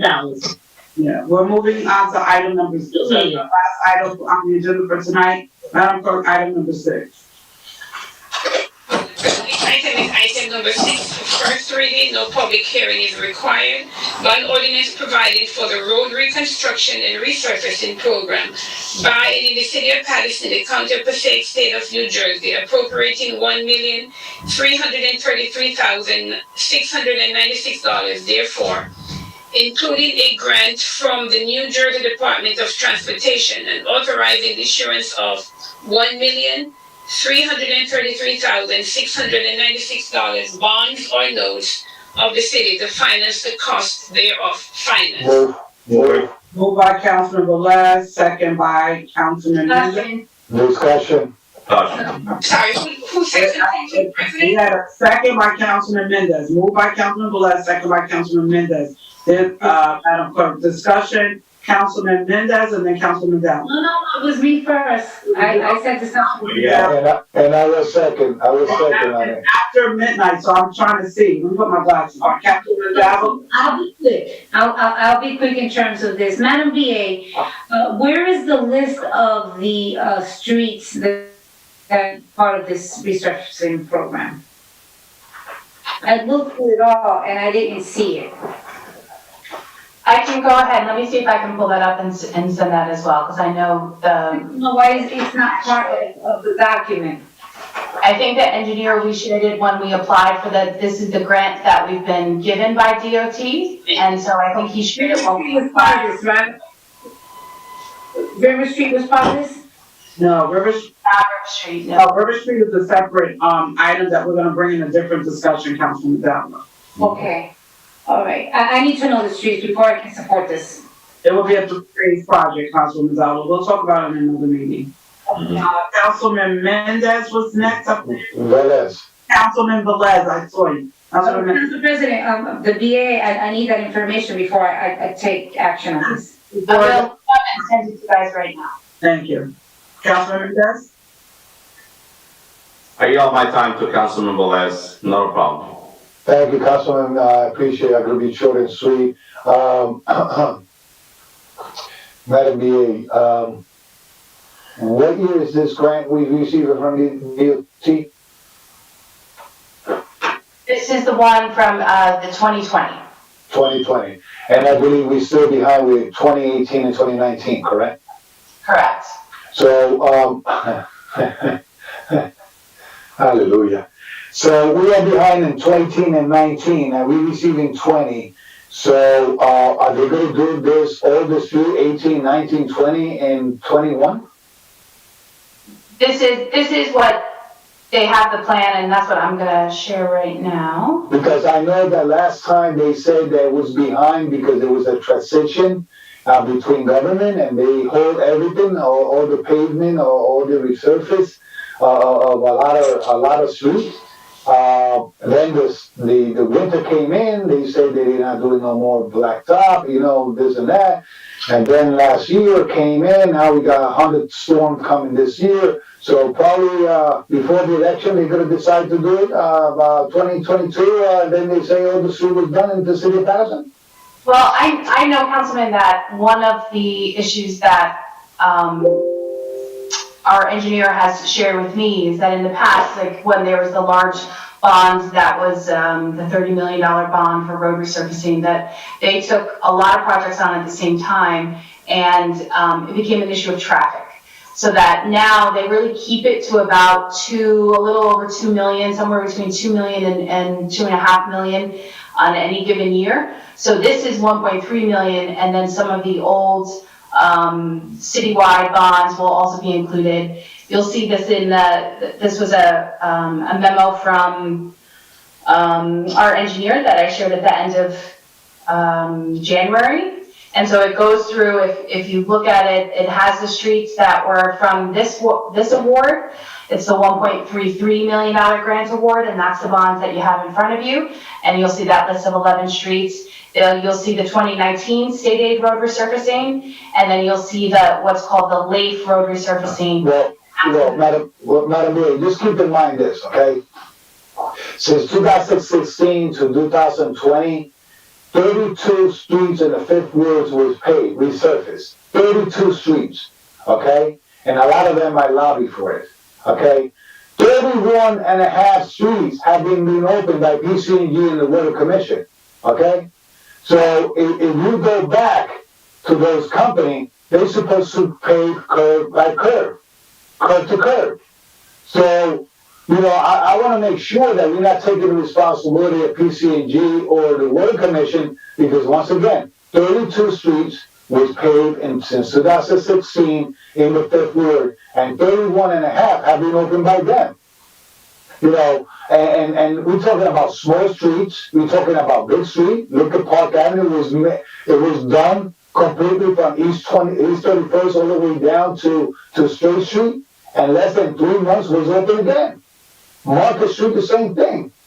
And now you're counting the Wilson Park and counting Oak Street and all those streets around here. They even let it dry, get hard to get firm, to be able to say, oh, let's open the street. I know a street that they paved in the Fifth Ward, and a month after, they open it, and they, just make sure that, I don't know if we're going to have an early spring, But as soon as, because I know the mayor is good in the weather forecast, okay, and making sure that everything is right after the weather forecast is done, that don't happen like the snow, that, okay, we're gonna have a hot days and then we're not gonna have a good payment out there. Try to move those contracts, try to move the company that's supposed to do the blacktop, and make sure that starting the first day of spring, those roads have to be started, seeing some improvement. Especially everybody get the potholes around the world, but that's okay. I know that, and I probably have to talk to Councilman Abdel-Aziz to see if I could share that juice that he had with PCG or the Water Commission for that. But I just want to make sure that that we are still behind 18, 19. Okay, I want those lists because last time they submitted the list in yellow, green, and I believe it was blue, the underline, and there was the one with grants this, grant that, and they were saying this one is done, this one is not done. So I want the list what's behind in 18, 19, and now this list of 20, and what is left over on it. Okay. Thank you, Councilman Velez. And Madam BA, thank you for sending the list. Councilman Mendez, and then Councilman. I didn't get it. You sent it? You just sent it, yeah. Yes, yes, we definitely have the list, but BA, I have a question on the list. I know that I'm very satisfied to see 31st, but equally second, from 2nd Avenue to 3rd Avenue, so how do we choose those, how do we create that list? That's a decision between the traffic, the engineer, and the administration, or? Yeah, at this point, I can't speak to the creation of this list because that is something that I think that just the engineering department does. With the input of various council people or the mayor, but the engineer really is the ultimate one who then works with our grant consultant in putting the list together, because I think there are certain types of roads that can be done, and there are certain parameters for the DOT application. I will leave it at that. We'll continue the conversation on the DPW committee meeting on Monday. Thank you, Madam President. And Councilman Mendez, right before Councilman Abdel-Aziz, I do hear the point that you're driving. I have made that request with the creation of our own engineering department, which we have now. I made the request that our engineering department do a full assessment of all streets and do a priority of the streets and order them by the level of importance, and so that it should not be a hard advocacy on behalf of the council. It should be the engineering purview, and I will put it back on the record again. That is why we need project managers outside in the community doing that work so the council can do their job outside of doing the job of the administrative work. So I will put that back on the record. I know there will be a management specialist internally, but I know that they're working diligently to get more management specialists. That way they can do that work of assessing the streets across the city line, because there's many streets that have not been attended to, and it should not be a situation where we keep, as council members, advocating for streets. Use 22nd. I got it. Use 22nd. Councilman Abdel-Aziz. Yeah, so I just wanna, or just like Councilman Velez, PSC&G is very open to, if you work with them to try to resurface your roads. I always look at the list and compare it to PSC&G's list, and then work with PSC&G to reallocate the footage and tell them, don't resurface this, finish the other streets. In People's Park, Councilman Velez, we just had that, where most of the roads in People's Park were redone and PSC&G came in, but they did it curb to curb. Or we said, don't do curb to curb and reallocate it to a different block. For instance, Kip Place got curb to curb because 23rd Ave didn't need curb to curb. They just needed a half because it just got done, and then we used the square footage somewhere else. So I think this bond, anything to make our roads better.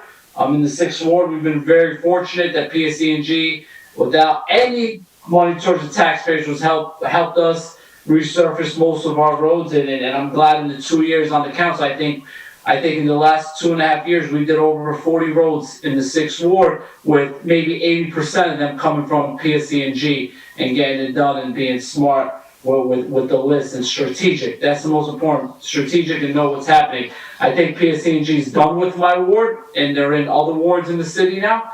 If any council member would like help, see how we did it, I will definitely sit down with you guys and make it, because as Councilman says, you gotta drive through these roads to get through the city. But I think that's the administration work with the council members to find the roads that are on this list that PSC&G is about to resurface. You tell them, stop, don't do this road, we'll handle it, let's reallocate this to other roads that are not on the list, and hopefully get you don't get the half paved roads. But I think 1.3 million is a drop in the bucket. We should put more. So this bond ordinance, it should be a no-brainer. Thank you, Council President. You're welcome, Councilman Abdelaziz. Madam BA, just a request before we go to vote. Can we ensure with the engineer doing the assessment, when it comes to before you dig orders, we get those internally through DPW. That should be in correlation to before they dig up the roads as well. Can we ensure that we ask proactively to public service for a list of those roads prior to us making these lists, so that we're paving roads and then they come back? They have lists that they do at least a year out. I think they have a 3 to 5 year strategic plan on what they do. If we request that, we can get it. That way we can coordinate our list and we won't have these issues. So can we start doing that now that we have an internal engineering department and we have the person that will be internally coordinating these efforts? Can you give that as a first point of order for that person to get that done? And that way it'll save a lot of money, a lot of headaches, and a lot of these conversations that we're having. Councilwoman Davila. So just quickly, Madam BA, you live on Arlington, right? Right? So you know that PCNG did a hot mess in that. I mean, they were digging up and they even broke a pipe inside the house, my parents' house, right? How long does it take for them when they break down, right? Break up to come back to fix? I would have to talk with Paul Drake, our PSC&G contact. So I want that specific, and obviously I said Arlington, right? But I'm stating throughout the city when they break into a road, okay, and especially one that was paved, all right. How soon after? And then the second that wasn't recently paved, but I'm just saying it wasn't a mess neither. There wasn't potholes there. It's a hot mess now. And if you drive by there, you'll see. I know Councilman Abdelaziz always goes, checks up on me, right? And knows when I'm staying in it. Hey, I'm getting jealous. No, so Madam BA, the other thing that I'd like to make a note, I want to know where we are when we're going to start fixing Carla. I know that was on the list already, okay? And believe me, I've had quite a few people call me up and basically say, you said that this is on, for pavement from, a curb to curb. They basically are calling me a liar. And I know that we passed it, we voted on it. I want to know just when will that start, okay? All right. Madam BA, before we go to vote, can you just do an update on East 42nd Street? I advocated for that over a year and a half ago. We approved it as a council.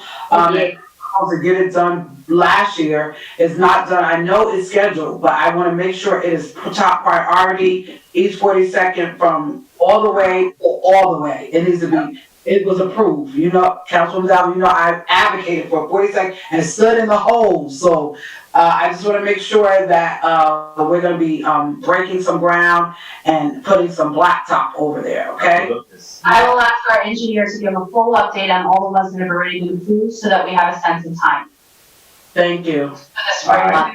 Is that your finger, Councilwoman Cotton? Yes, it is. Councilwoman I just want to say, I've been listening to everybody tonight, but you know what, the only thing that I disagree with DPW and, the state of New Jersey, you know, they paved the street in my ward that did not need paving. And the reason that they said that if this money is coming from the state of New Jersey, whatever list that's submitted, they must pave. Now that's horrible. They're just absolutely horrible. I had so many other streets that could have gotten paved, and I think that Madam BA and Corporation Council, you need to really look into this, because if I have a street that does not need paving, and I got a street 3 blocks away that is just horrible, you got craters that you ride over craters, and they won't pave it because they were not on the list. That's just horrible, and they need to either change it or something. I actually had my aide winning through all the lists of all the streets, and about 3 of them did not need paving.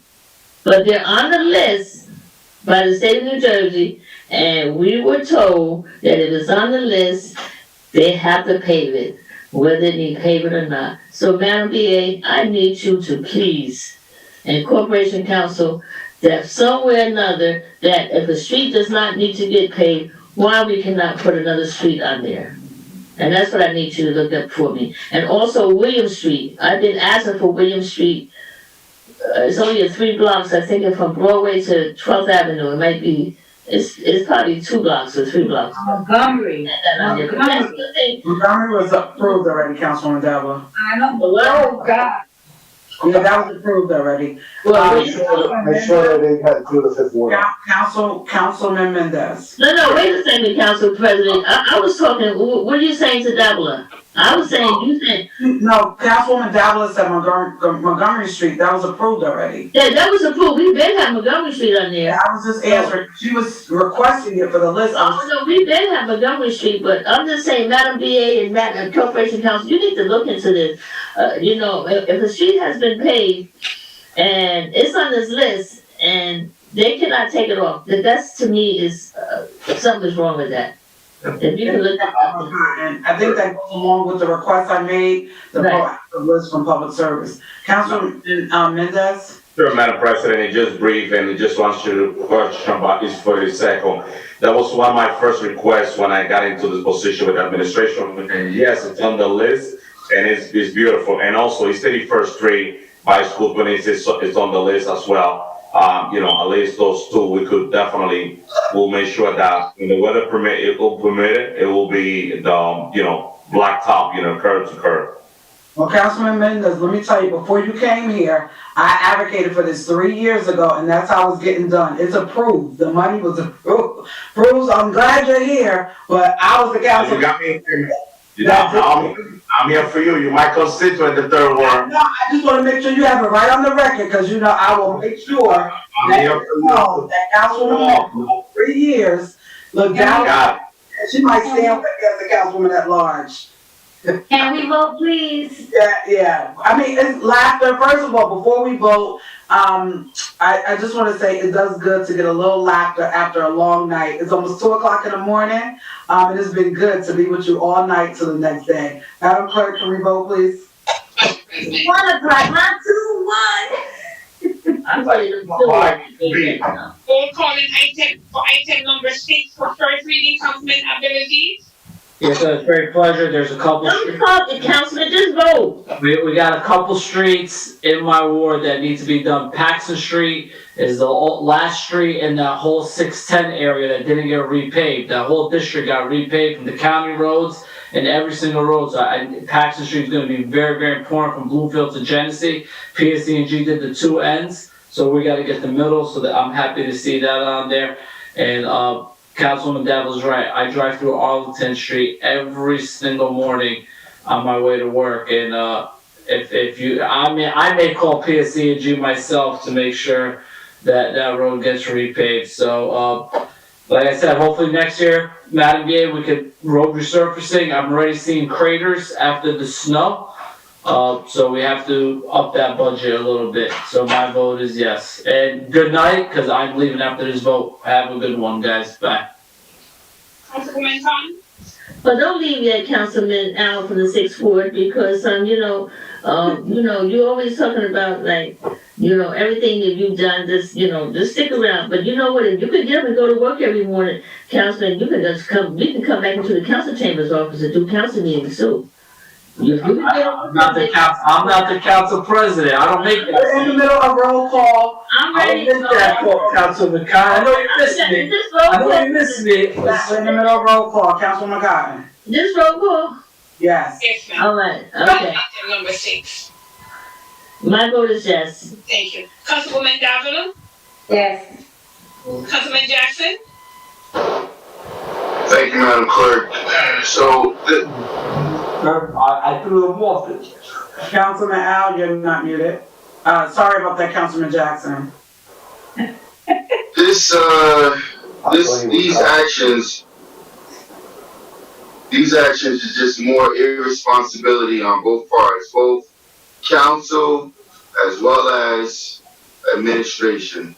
For years, I've been talking about the illegality of certain activity that goes on throughout our city, where these roads are open, they don't use the proper aggregate, third-party contractors are hired, and they don't treat Paterson with the same level of integrity as they treat surrounding communities, much like the garbage company does. I've been saying for the longest time, we need to change the way in which we're spending money on our roads. What's bothersome is that, we have people who campaign, we're going to do it differently, there's going to be a change, and yet and still we continue the same practices with putting money in the hands of these third-party contractors that's bleeding the city out, and the residents are getting nothing for it. I can't support this.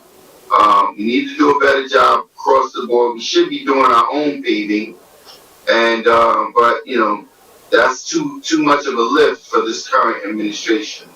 So at the moment, Madam Clerk, I can't support something that's so irresponsible. My vote is no. Thank you. Councilman Mendez? Thank you, Madam Clerk. So before my vote, when I got into the council, East 42nd was one of the biggest concern, East 31st, that haven't been fixed in decades. That was my first meeting with this administration. I see those two on the list, but one of the concerns I have is that I see that the administration, and this has nothing to do with the state. The administration has been choosing different location, road that doesn't need to be fixed, instead of putting those tax dollars in location like East 23rd that is totally dilapidated. Between Fifth Avenue and 6th Avenue, you can't even drive there. And I could mention so many other roads. What I caught my attention was that I asked administration who took the decision to fix all the road behind the supermarket by Lakeview section, which is that area is being used for people to dump garbage and truck park there for days and weeks.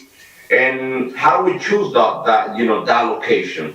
And it was us that chose that. That's my concern. How are we making this list? I'm not gonna vote no on this because I got East 42nd Street, and that's part of the East Side area, and those residents, those taxpayers, they have the highest taxes in the city of Paterson is by East 42nd, and the whole East Side area, as we know, and East 31st is there. But I'm looking forward to sit down with our DPW committee meeting and start talking about those locations that need to be addressed.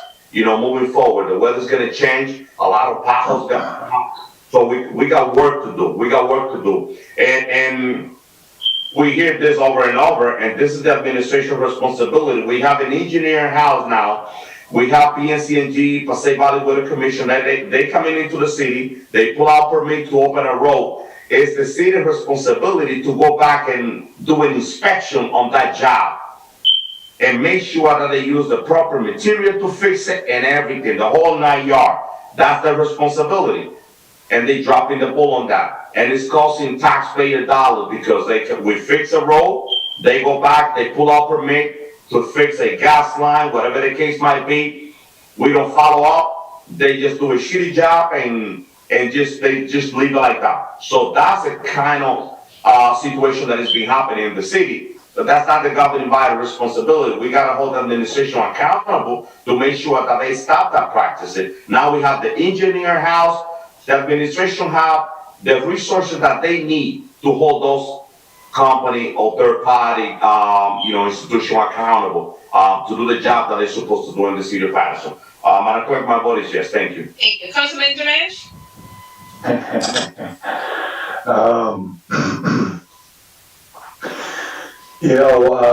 Councilwoman Cotton stated that they paved 2 streets that they supposed to not be paved. Next time, Councilwoman, because the 5th Ward is in the middle of the whole entire city, make sure they shift it back to the 5th Ward.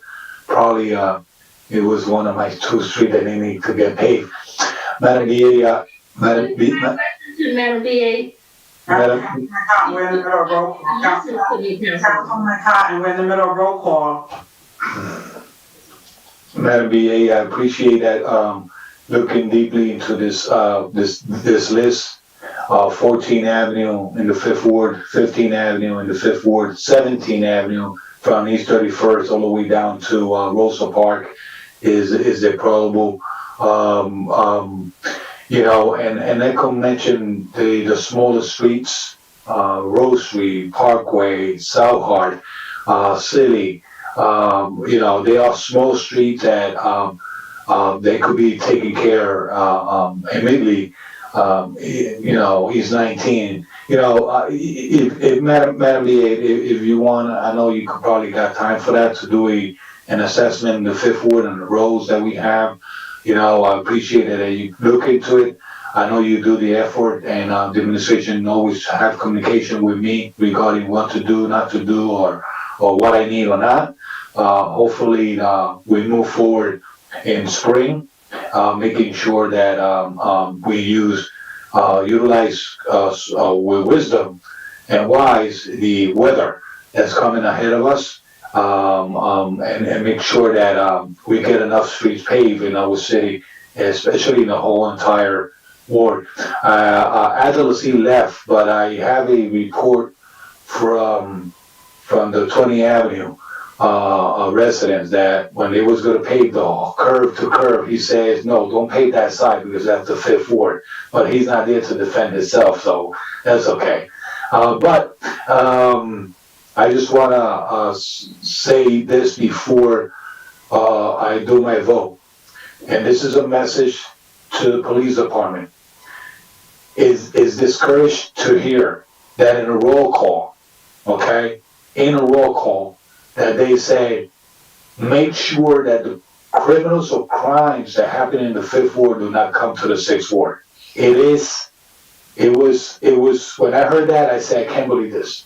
People using their use, people using their communication to make sure that their ward are more safe than others. Listen, this is one Paterson, and I don't want to hear that one again. This is one Paterson when it comes up to crime. It happened in the 4th Ward, it happened in the 1st. It hurts everyone in our city. So saying that, hopefully that this roads that got paved soon as possible. Now that I have my Councilwoman Davila, that she moved out of the 5th, not because she cannot live in the 5th. Her heart is in the 5th. I know that Councilwoman Mintz live in the 3rd. Councilwoman live in the 3rd, and Alex Manning live in the 3rd. There's other wards that have 2 councilmen and a mayor. Hopefully that we get the same treatment in the 1st and the 4th and the 5th. So saying that, my vote is yes. Thank you. Madam President? Councilman Velez, I tell you, you're gonna get some good sleep tonight. I'm gonna tell you that. In this list, I just wanted to say in this list, East 42nd is here. I also made requests for North 2nd Street, Barnett Place, as well as North Main. I want to thank the administration for moving these forward. There are many streets throughout the city of Paterson that have concerns. I want to reiterate, I would like to see this done through a project manager, management specialist, whatever title you call it here, but I would like them to do the work of project management, to do oversight, do a strategic plan to identify the level of importance streets that need to be done throughout the city, so that we don't hear some council people say they got 40 done, somebody got 20, and others get 2 and 3. So let's do it across the board, do a strategic plan, full assessment, so that we are fair and we are just and we're operating in integrity. So that's my request to this administration. Madam Clerk, my vote is yes. Thank you. The vote is 6 in favor, 1 against, 2 absent. Item number 6 is hereby adopted in first reading. Second reading and public hearing will be held at a regular meeting of March 23rd, 2021 at 7 p.m. Move to close. Madam President and honorable council members, I have one item. Because we tabled item number 5 for $4 million. That was a part in that first item, the resolution to make an application for the finance board. I need to have a motion and a second to amend this resolution to remove that $4 million from this resolution. Move. Second. Okay, may I just read it into the record again?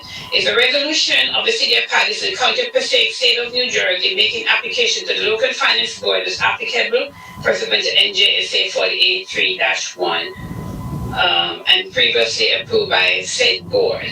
That was resolution 21068. So now we are amending this resolution. There's a motion by?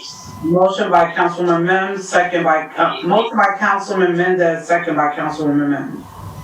Question. And second by? Second by Councilwoman Mims. Motion by Mendez, second by Mims. Okay, I got it. Question. Yes. Councilman Velez. I got a question now that I'm thinking of that. Any of those resurface street that we're going to do depends on those sewers repair? So. No, Madam B is saying no. No? Okay. All right. Thank you. Roll call, Madam Clerk. Yes, Madam President. Roll call to amend resolution 2108 to remove the $4 million from this resolution. Councilman Abdelaziz, yes. Yes. Councilwoman Khan? No. Councilwoman, you, I said no. You said no, not to amend the resolution? Yes, Madam Clerk. Okay, all right, thank you. Councilwoman Davilo? No, I didn't support the resolution in the beginning because I had various questions with the different items, and I wasn't supporting all of them, so I can't support it. Okay. Councilman Jackson? Yes. Okay. Councilman Khalid is not there. Councilman Mendez? Point of clarification here. Councilman Velez, we're in the middle of roll call. Okay. Did the clarification? What has happened, we have approved items. The application, which was item number 1, included all items on the agenda. Correct. Items failed. So we're amending the resolution number 1 to remove the $4 million sewer. Correct. It was placed at table, so we have to amend, which the motion and second is on the floor. Now we have it where everyone is voting. Correct, and I believe Councilwoman Davila says she's not supporting it. I don't know if she voted no to not amend it, yes to amend, and then he's remove it, the $4 million. To be consistent with her original vote, Councilman Bella. No, I just want to make sure that. She's shaking her head, yes, she wants to be consistent with her initial vote. Councilman Velez? That's what she said, yes. Yes. So it's Councilman Mendez's turn now to turn to vote. Thank you, Madam Clerk. And I also vote no on this legislation because of all the legislation together. And I will still consistent with my vote on no number 1. Okay, so Councilman Velez? The amendment is to remove the $4 million, correct? Yes, sir. Yes, sir. Because we did adopt that resolution with all the items that we did tonight, the bond ordinance items. So because we tabled that item number 5, we have to remove So we should prepare another resolution next week to go with that bond ordinance. To take off the $4 million. Yes, sir, correct. That's right. That's what I'm saying. So that's why I wanted clarification, because if I vote yes, the $4 million. Yes, correct. but that's what we do. But You understand what I'm saying? yes, you're right, Councilman Velez, but the question becomes, if this does not pass, none of the items can be presented in the application. So I think that needs to be on the floor. For some of these items, it was unanimous. So if this item does not pass, none of the things you voted for can be applied for.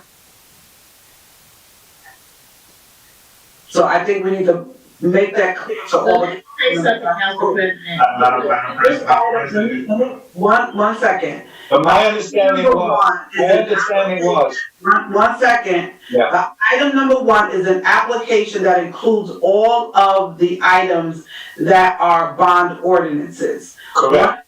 Bond ordinances failed, which was item number, And Mr. Silver said, One second, Councilman Velez, so we have to remove it. So if now, as we're voting and you vote no on it, then none of the items will get approved. No, Mr. Silver said. Because they have to send an application to the local finance board. I know. Out this being I know, Madam President. Let me tell you, Madam President, let me tell you what happened. Mr. Silver said that the only thing that they have to do is amend to remove the $4 million. Not all of that. The only one that we don't. Right, we're amending, but Councilman Velez, what you're missing, the point you're missing, we are in roll call to amend. But right now, with the way the votes are going, if this does not pass, the whole. My vote is yes. My vote is yes, Councilman Abdel. My vote is yes. The application fails, and you can't apply for any of them, no matter what we voted. The application is the first requirement to the local finance board. So I'm just putting it on the record for all the council. When you finish, and I have something to say too. Council President, can I vote? 1 second. Councilman Mendez, did you vote? He voted no. Yes. Madam Clerk, can we go to Councilman Abdelaziz, who's on? So Councilman Abdelaziz, we are voting to amend number 1. My vote is yes. All right, thank you, sir. Thank you. So Councilman Velez was the next person to vote. So Councilman? we voted a lot of items that goes into this application. Yes. At the beginning of the conversation, Mr. Silver stated that if one of the items do not pass, then he had to amend it to remove that bond or the $4 million out of that application. Yes. So I don't know why, if right now I say no, yes to amend, the other item cannot go in the application. I don't. But Councilman Velez, you can say yes. Yes is the right response. Some people are saying no, which they can do that. But I'm saying if you say no, then the application, if it does not, if it fails, then the rest of the items fail. So for all these items, for the most part, you voted yes. So your vote should be yes, Councilman Velez. I can't tell you how to vote. But No. I just want to make sure that the $4 million does not go into this application. No, it's from being removed. That's the amendment. But that's what I'm saying. That's what I'm talking about. Yeah. So, can I say yes 100 times? Yes. Thank you, Councilman. Madam President. Yeah, 1 second, Councilwoman Cotton, are you going to change your vote? If not, See, the reason why I wanted to explain, I voted no not to table this. It was 3 people who voted no not to table this, and it was Councilman. I'm talking about the $4 million for the sewer repair. Right, that was the table. So there was 3 of us that said don't table this, and I didn't want to table. Right. But I did a list here, so if I voted no not to table it, why would I want to vote? I No, she understands. That item failed, right? I know it failed. Now, I understand your point because you definitely want your stuff done. Right. But they're reaching out to the local finance board. I made a recommendation that goes on next week's agenda, and I am totally with you. I support that. but we still need the other items done. So, voting no disallows everything, and then we have to go back to the drawing board. People who didn't want it, they should all have been a yes anyhow. It should have been no problem for the rest of them who voted. But Councilman, I get what you're saying, but you know, like, it shouldn't have been a problem for them to like. Beginning on this application vote, so they want to. But you follow what I'm saying. You got two council members that they voted no from the get go without even hearing the other items. No, not from the get-go. No, the first vote, so they want to be consistent with their vote. So right, I understand that, but I want. Point of order, Council President, we're in roll call. I think my sewer does. That's So, what you ask for the floor. Are you asking for the floor to change your vote? If not, then I'm gonna. You know what? To go before the sewer board, you know what? For those council people who took this off the table, which is, you know, they have the right to do that, take it off. But I know I have a list here with so many sewer repairs that I need in the fourth ward, that I need this stuff done. I really need it, but we gotta wait now. So when they call me, so you know, for it to go before the sewer board, I mean the local finance board. A local finance board, then you know what, Madam Clerk, then I'll change my vote to yes for the get go. But I need to see what the other council people are gonna do. Thank you, Councilman. And at this point, we have Madam President to vote. Yeah, so, as I go to, vote for this amendment, please let us know after you have the conversation with the local finance board, in relation to, the sewer utility for next week's meeting. Madam Clerk, my vote is yes to amend. Thank you. The vote is 5 in favor, 1 against, 2 absent. Resolution 21068, making application amendment is hereby adopted. Madam Clerk, I think you read the vote wrong. It's 4 in favor and 2. Oh, the 1, 2, 3, 4, 5. I have 5 yeses.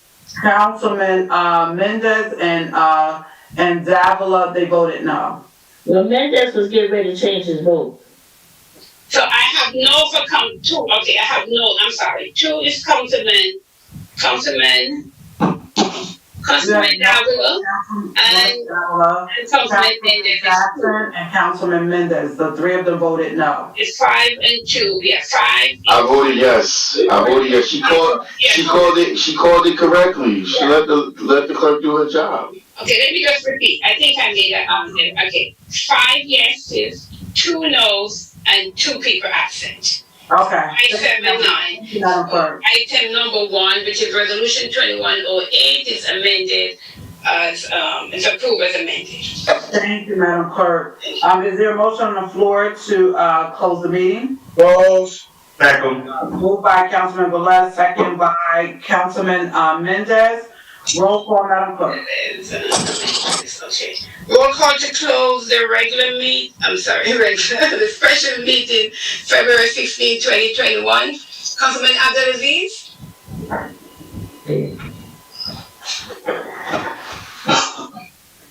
I think he's no longer on. Councilwoman Khan?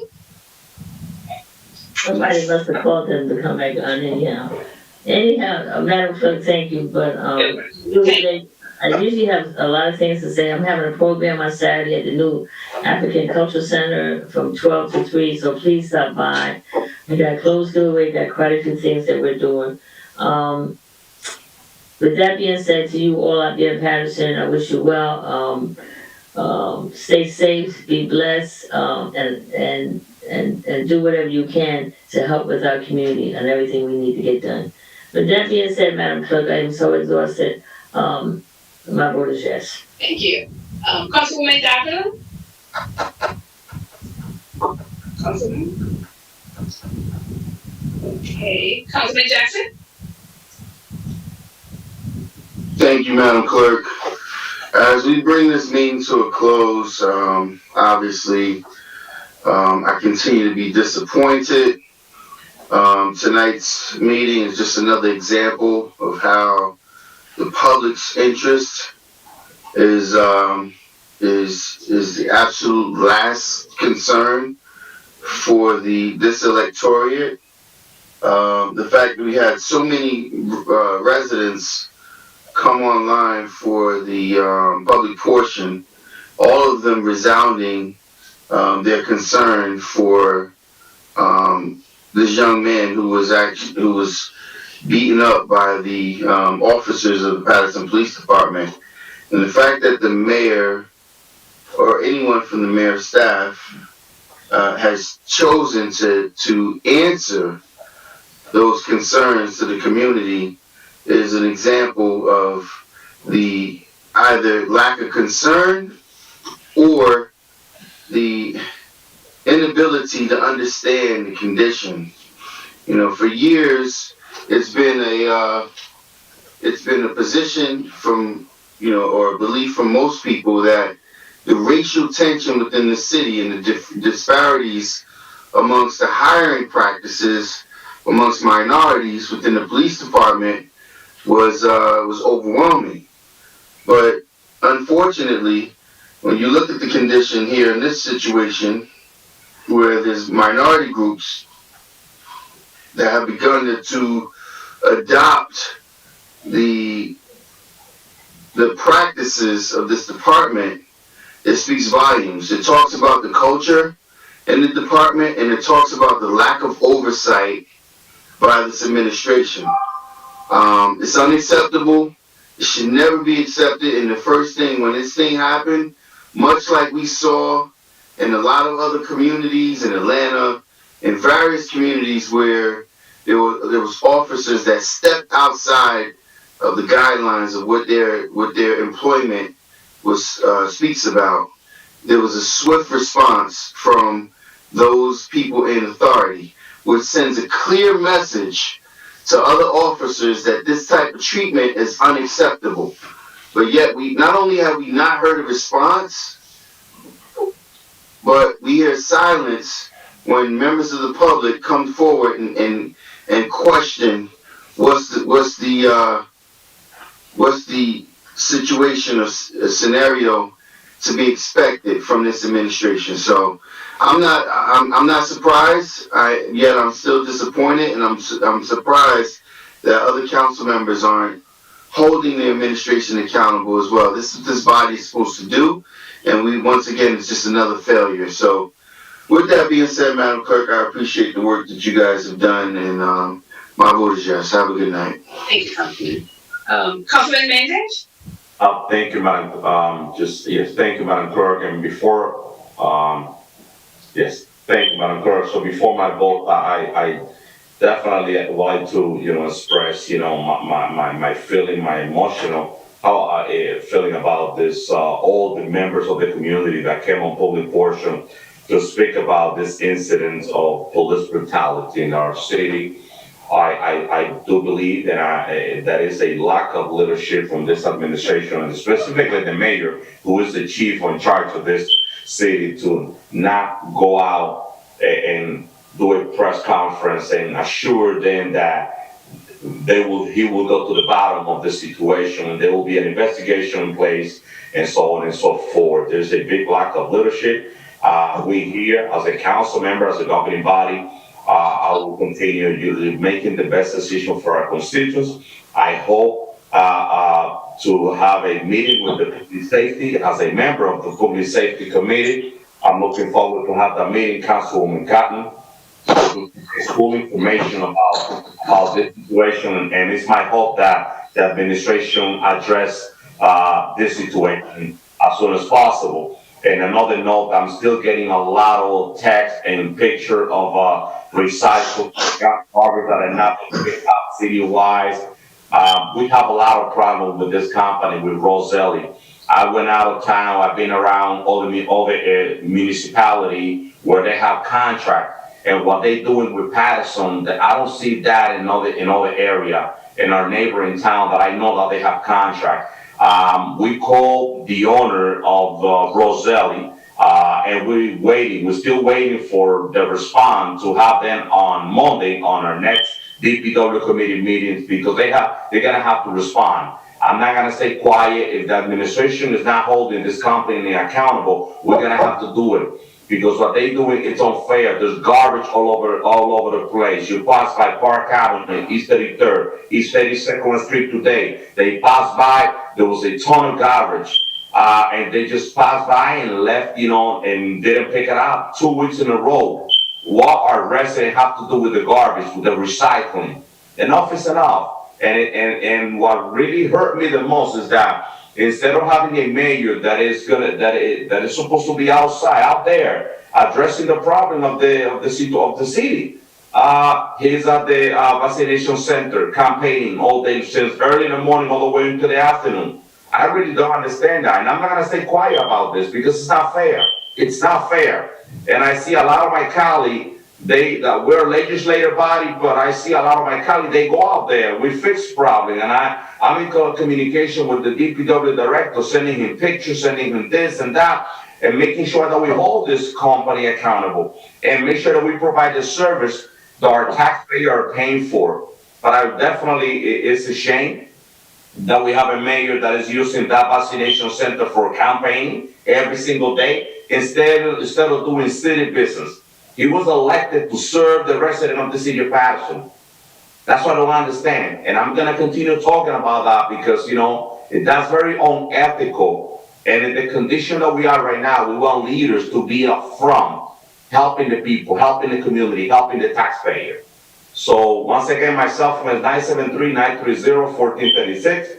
If any resident, if your recycle is still there and you garbage, send me a text with your address and a picture, and I'm just gonna continue sending that information to the DPW director, and we're just gonna keep working, doing the best we can to provide the service our community deserves. My vote is yes, Madam Clerk. Good night, Paterson. Thank you.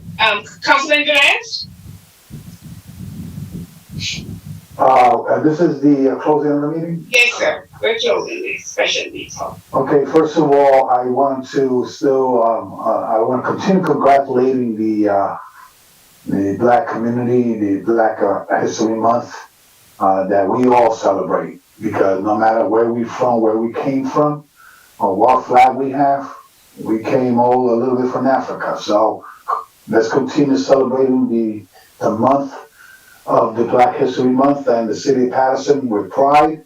Also, I want to congratulate the Dominican community in the festivities of the Independence Day that is coming soon. 28 de febrero.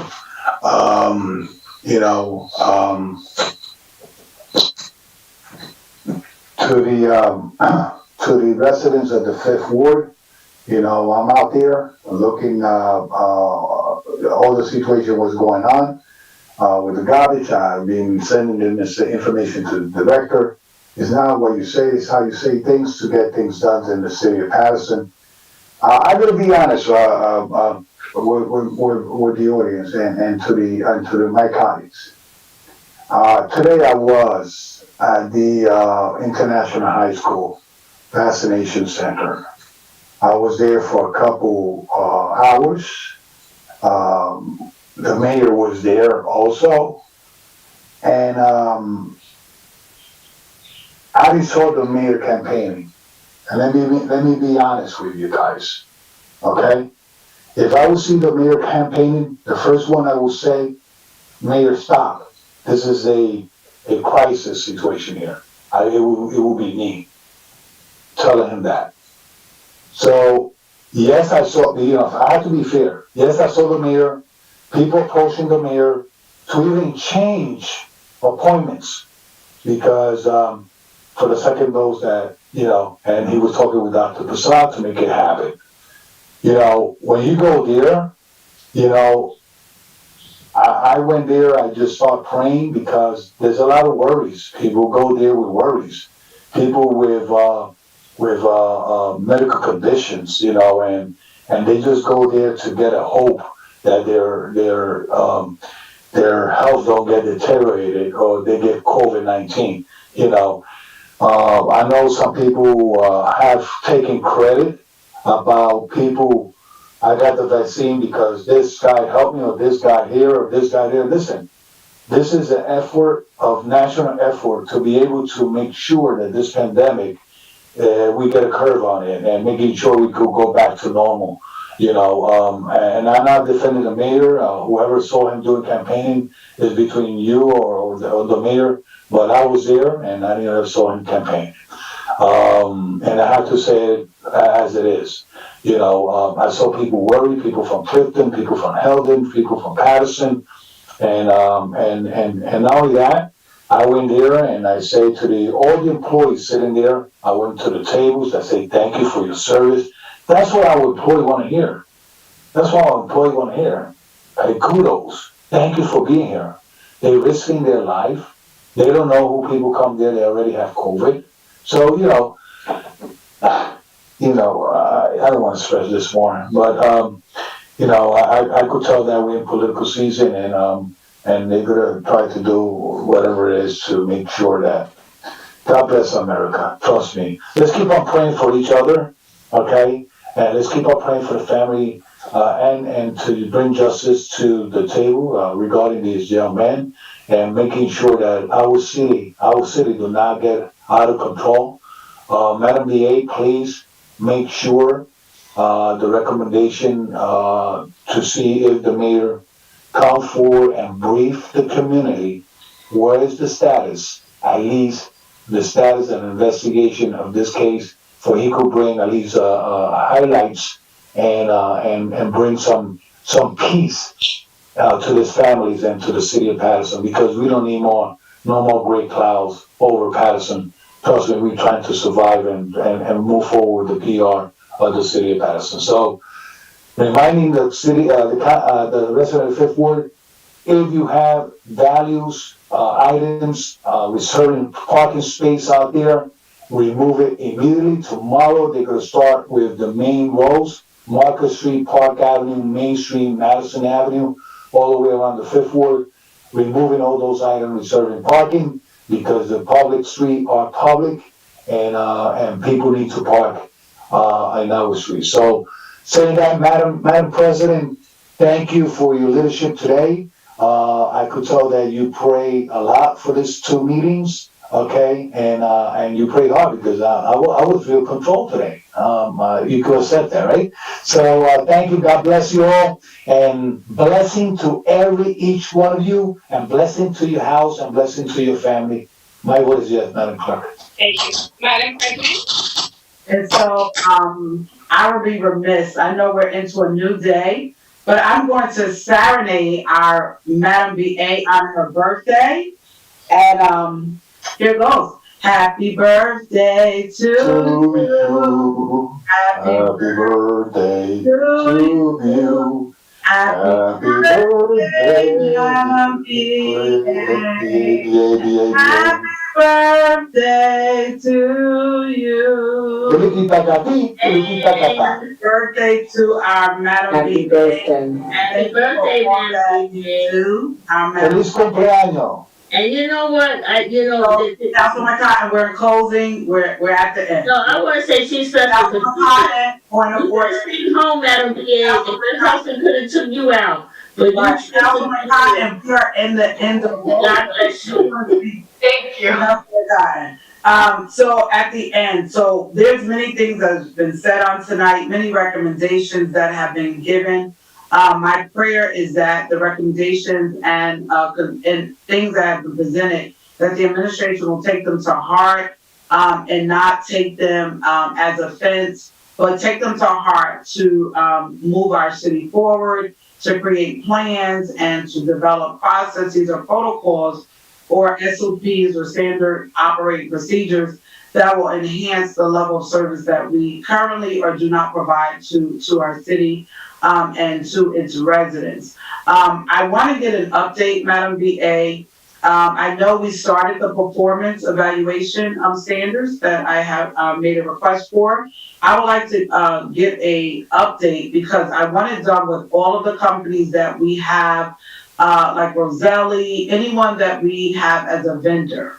I do agree. I've heard it said tonight, Councilman Mendez and others, about the garbage that is everywhere. Now, one, I can definitely say there is definitely a concern, but there are other concerns where I've been to different areas where the garbage was engulfed into the snow. And so Roselli was not picking it up because I spoke to the foreman and I physically went myself because the garbage was in the snow and they were not going to dig in the snow to get it. So, you know, some of the people that, superintendents of the building and residents, they did that, and some of it has been picked up, but there definitely needs to be review of the pickup of garbage and everything that's going on in the city of Paterson.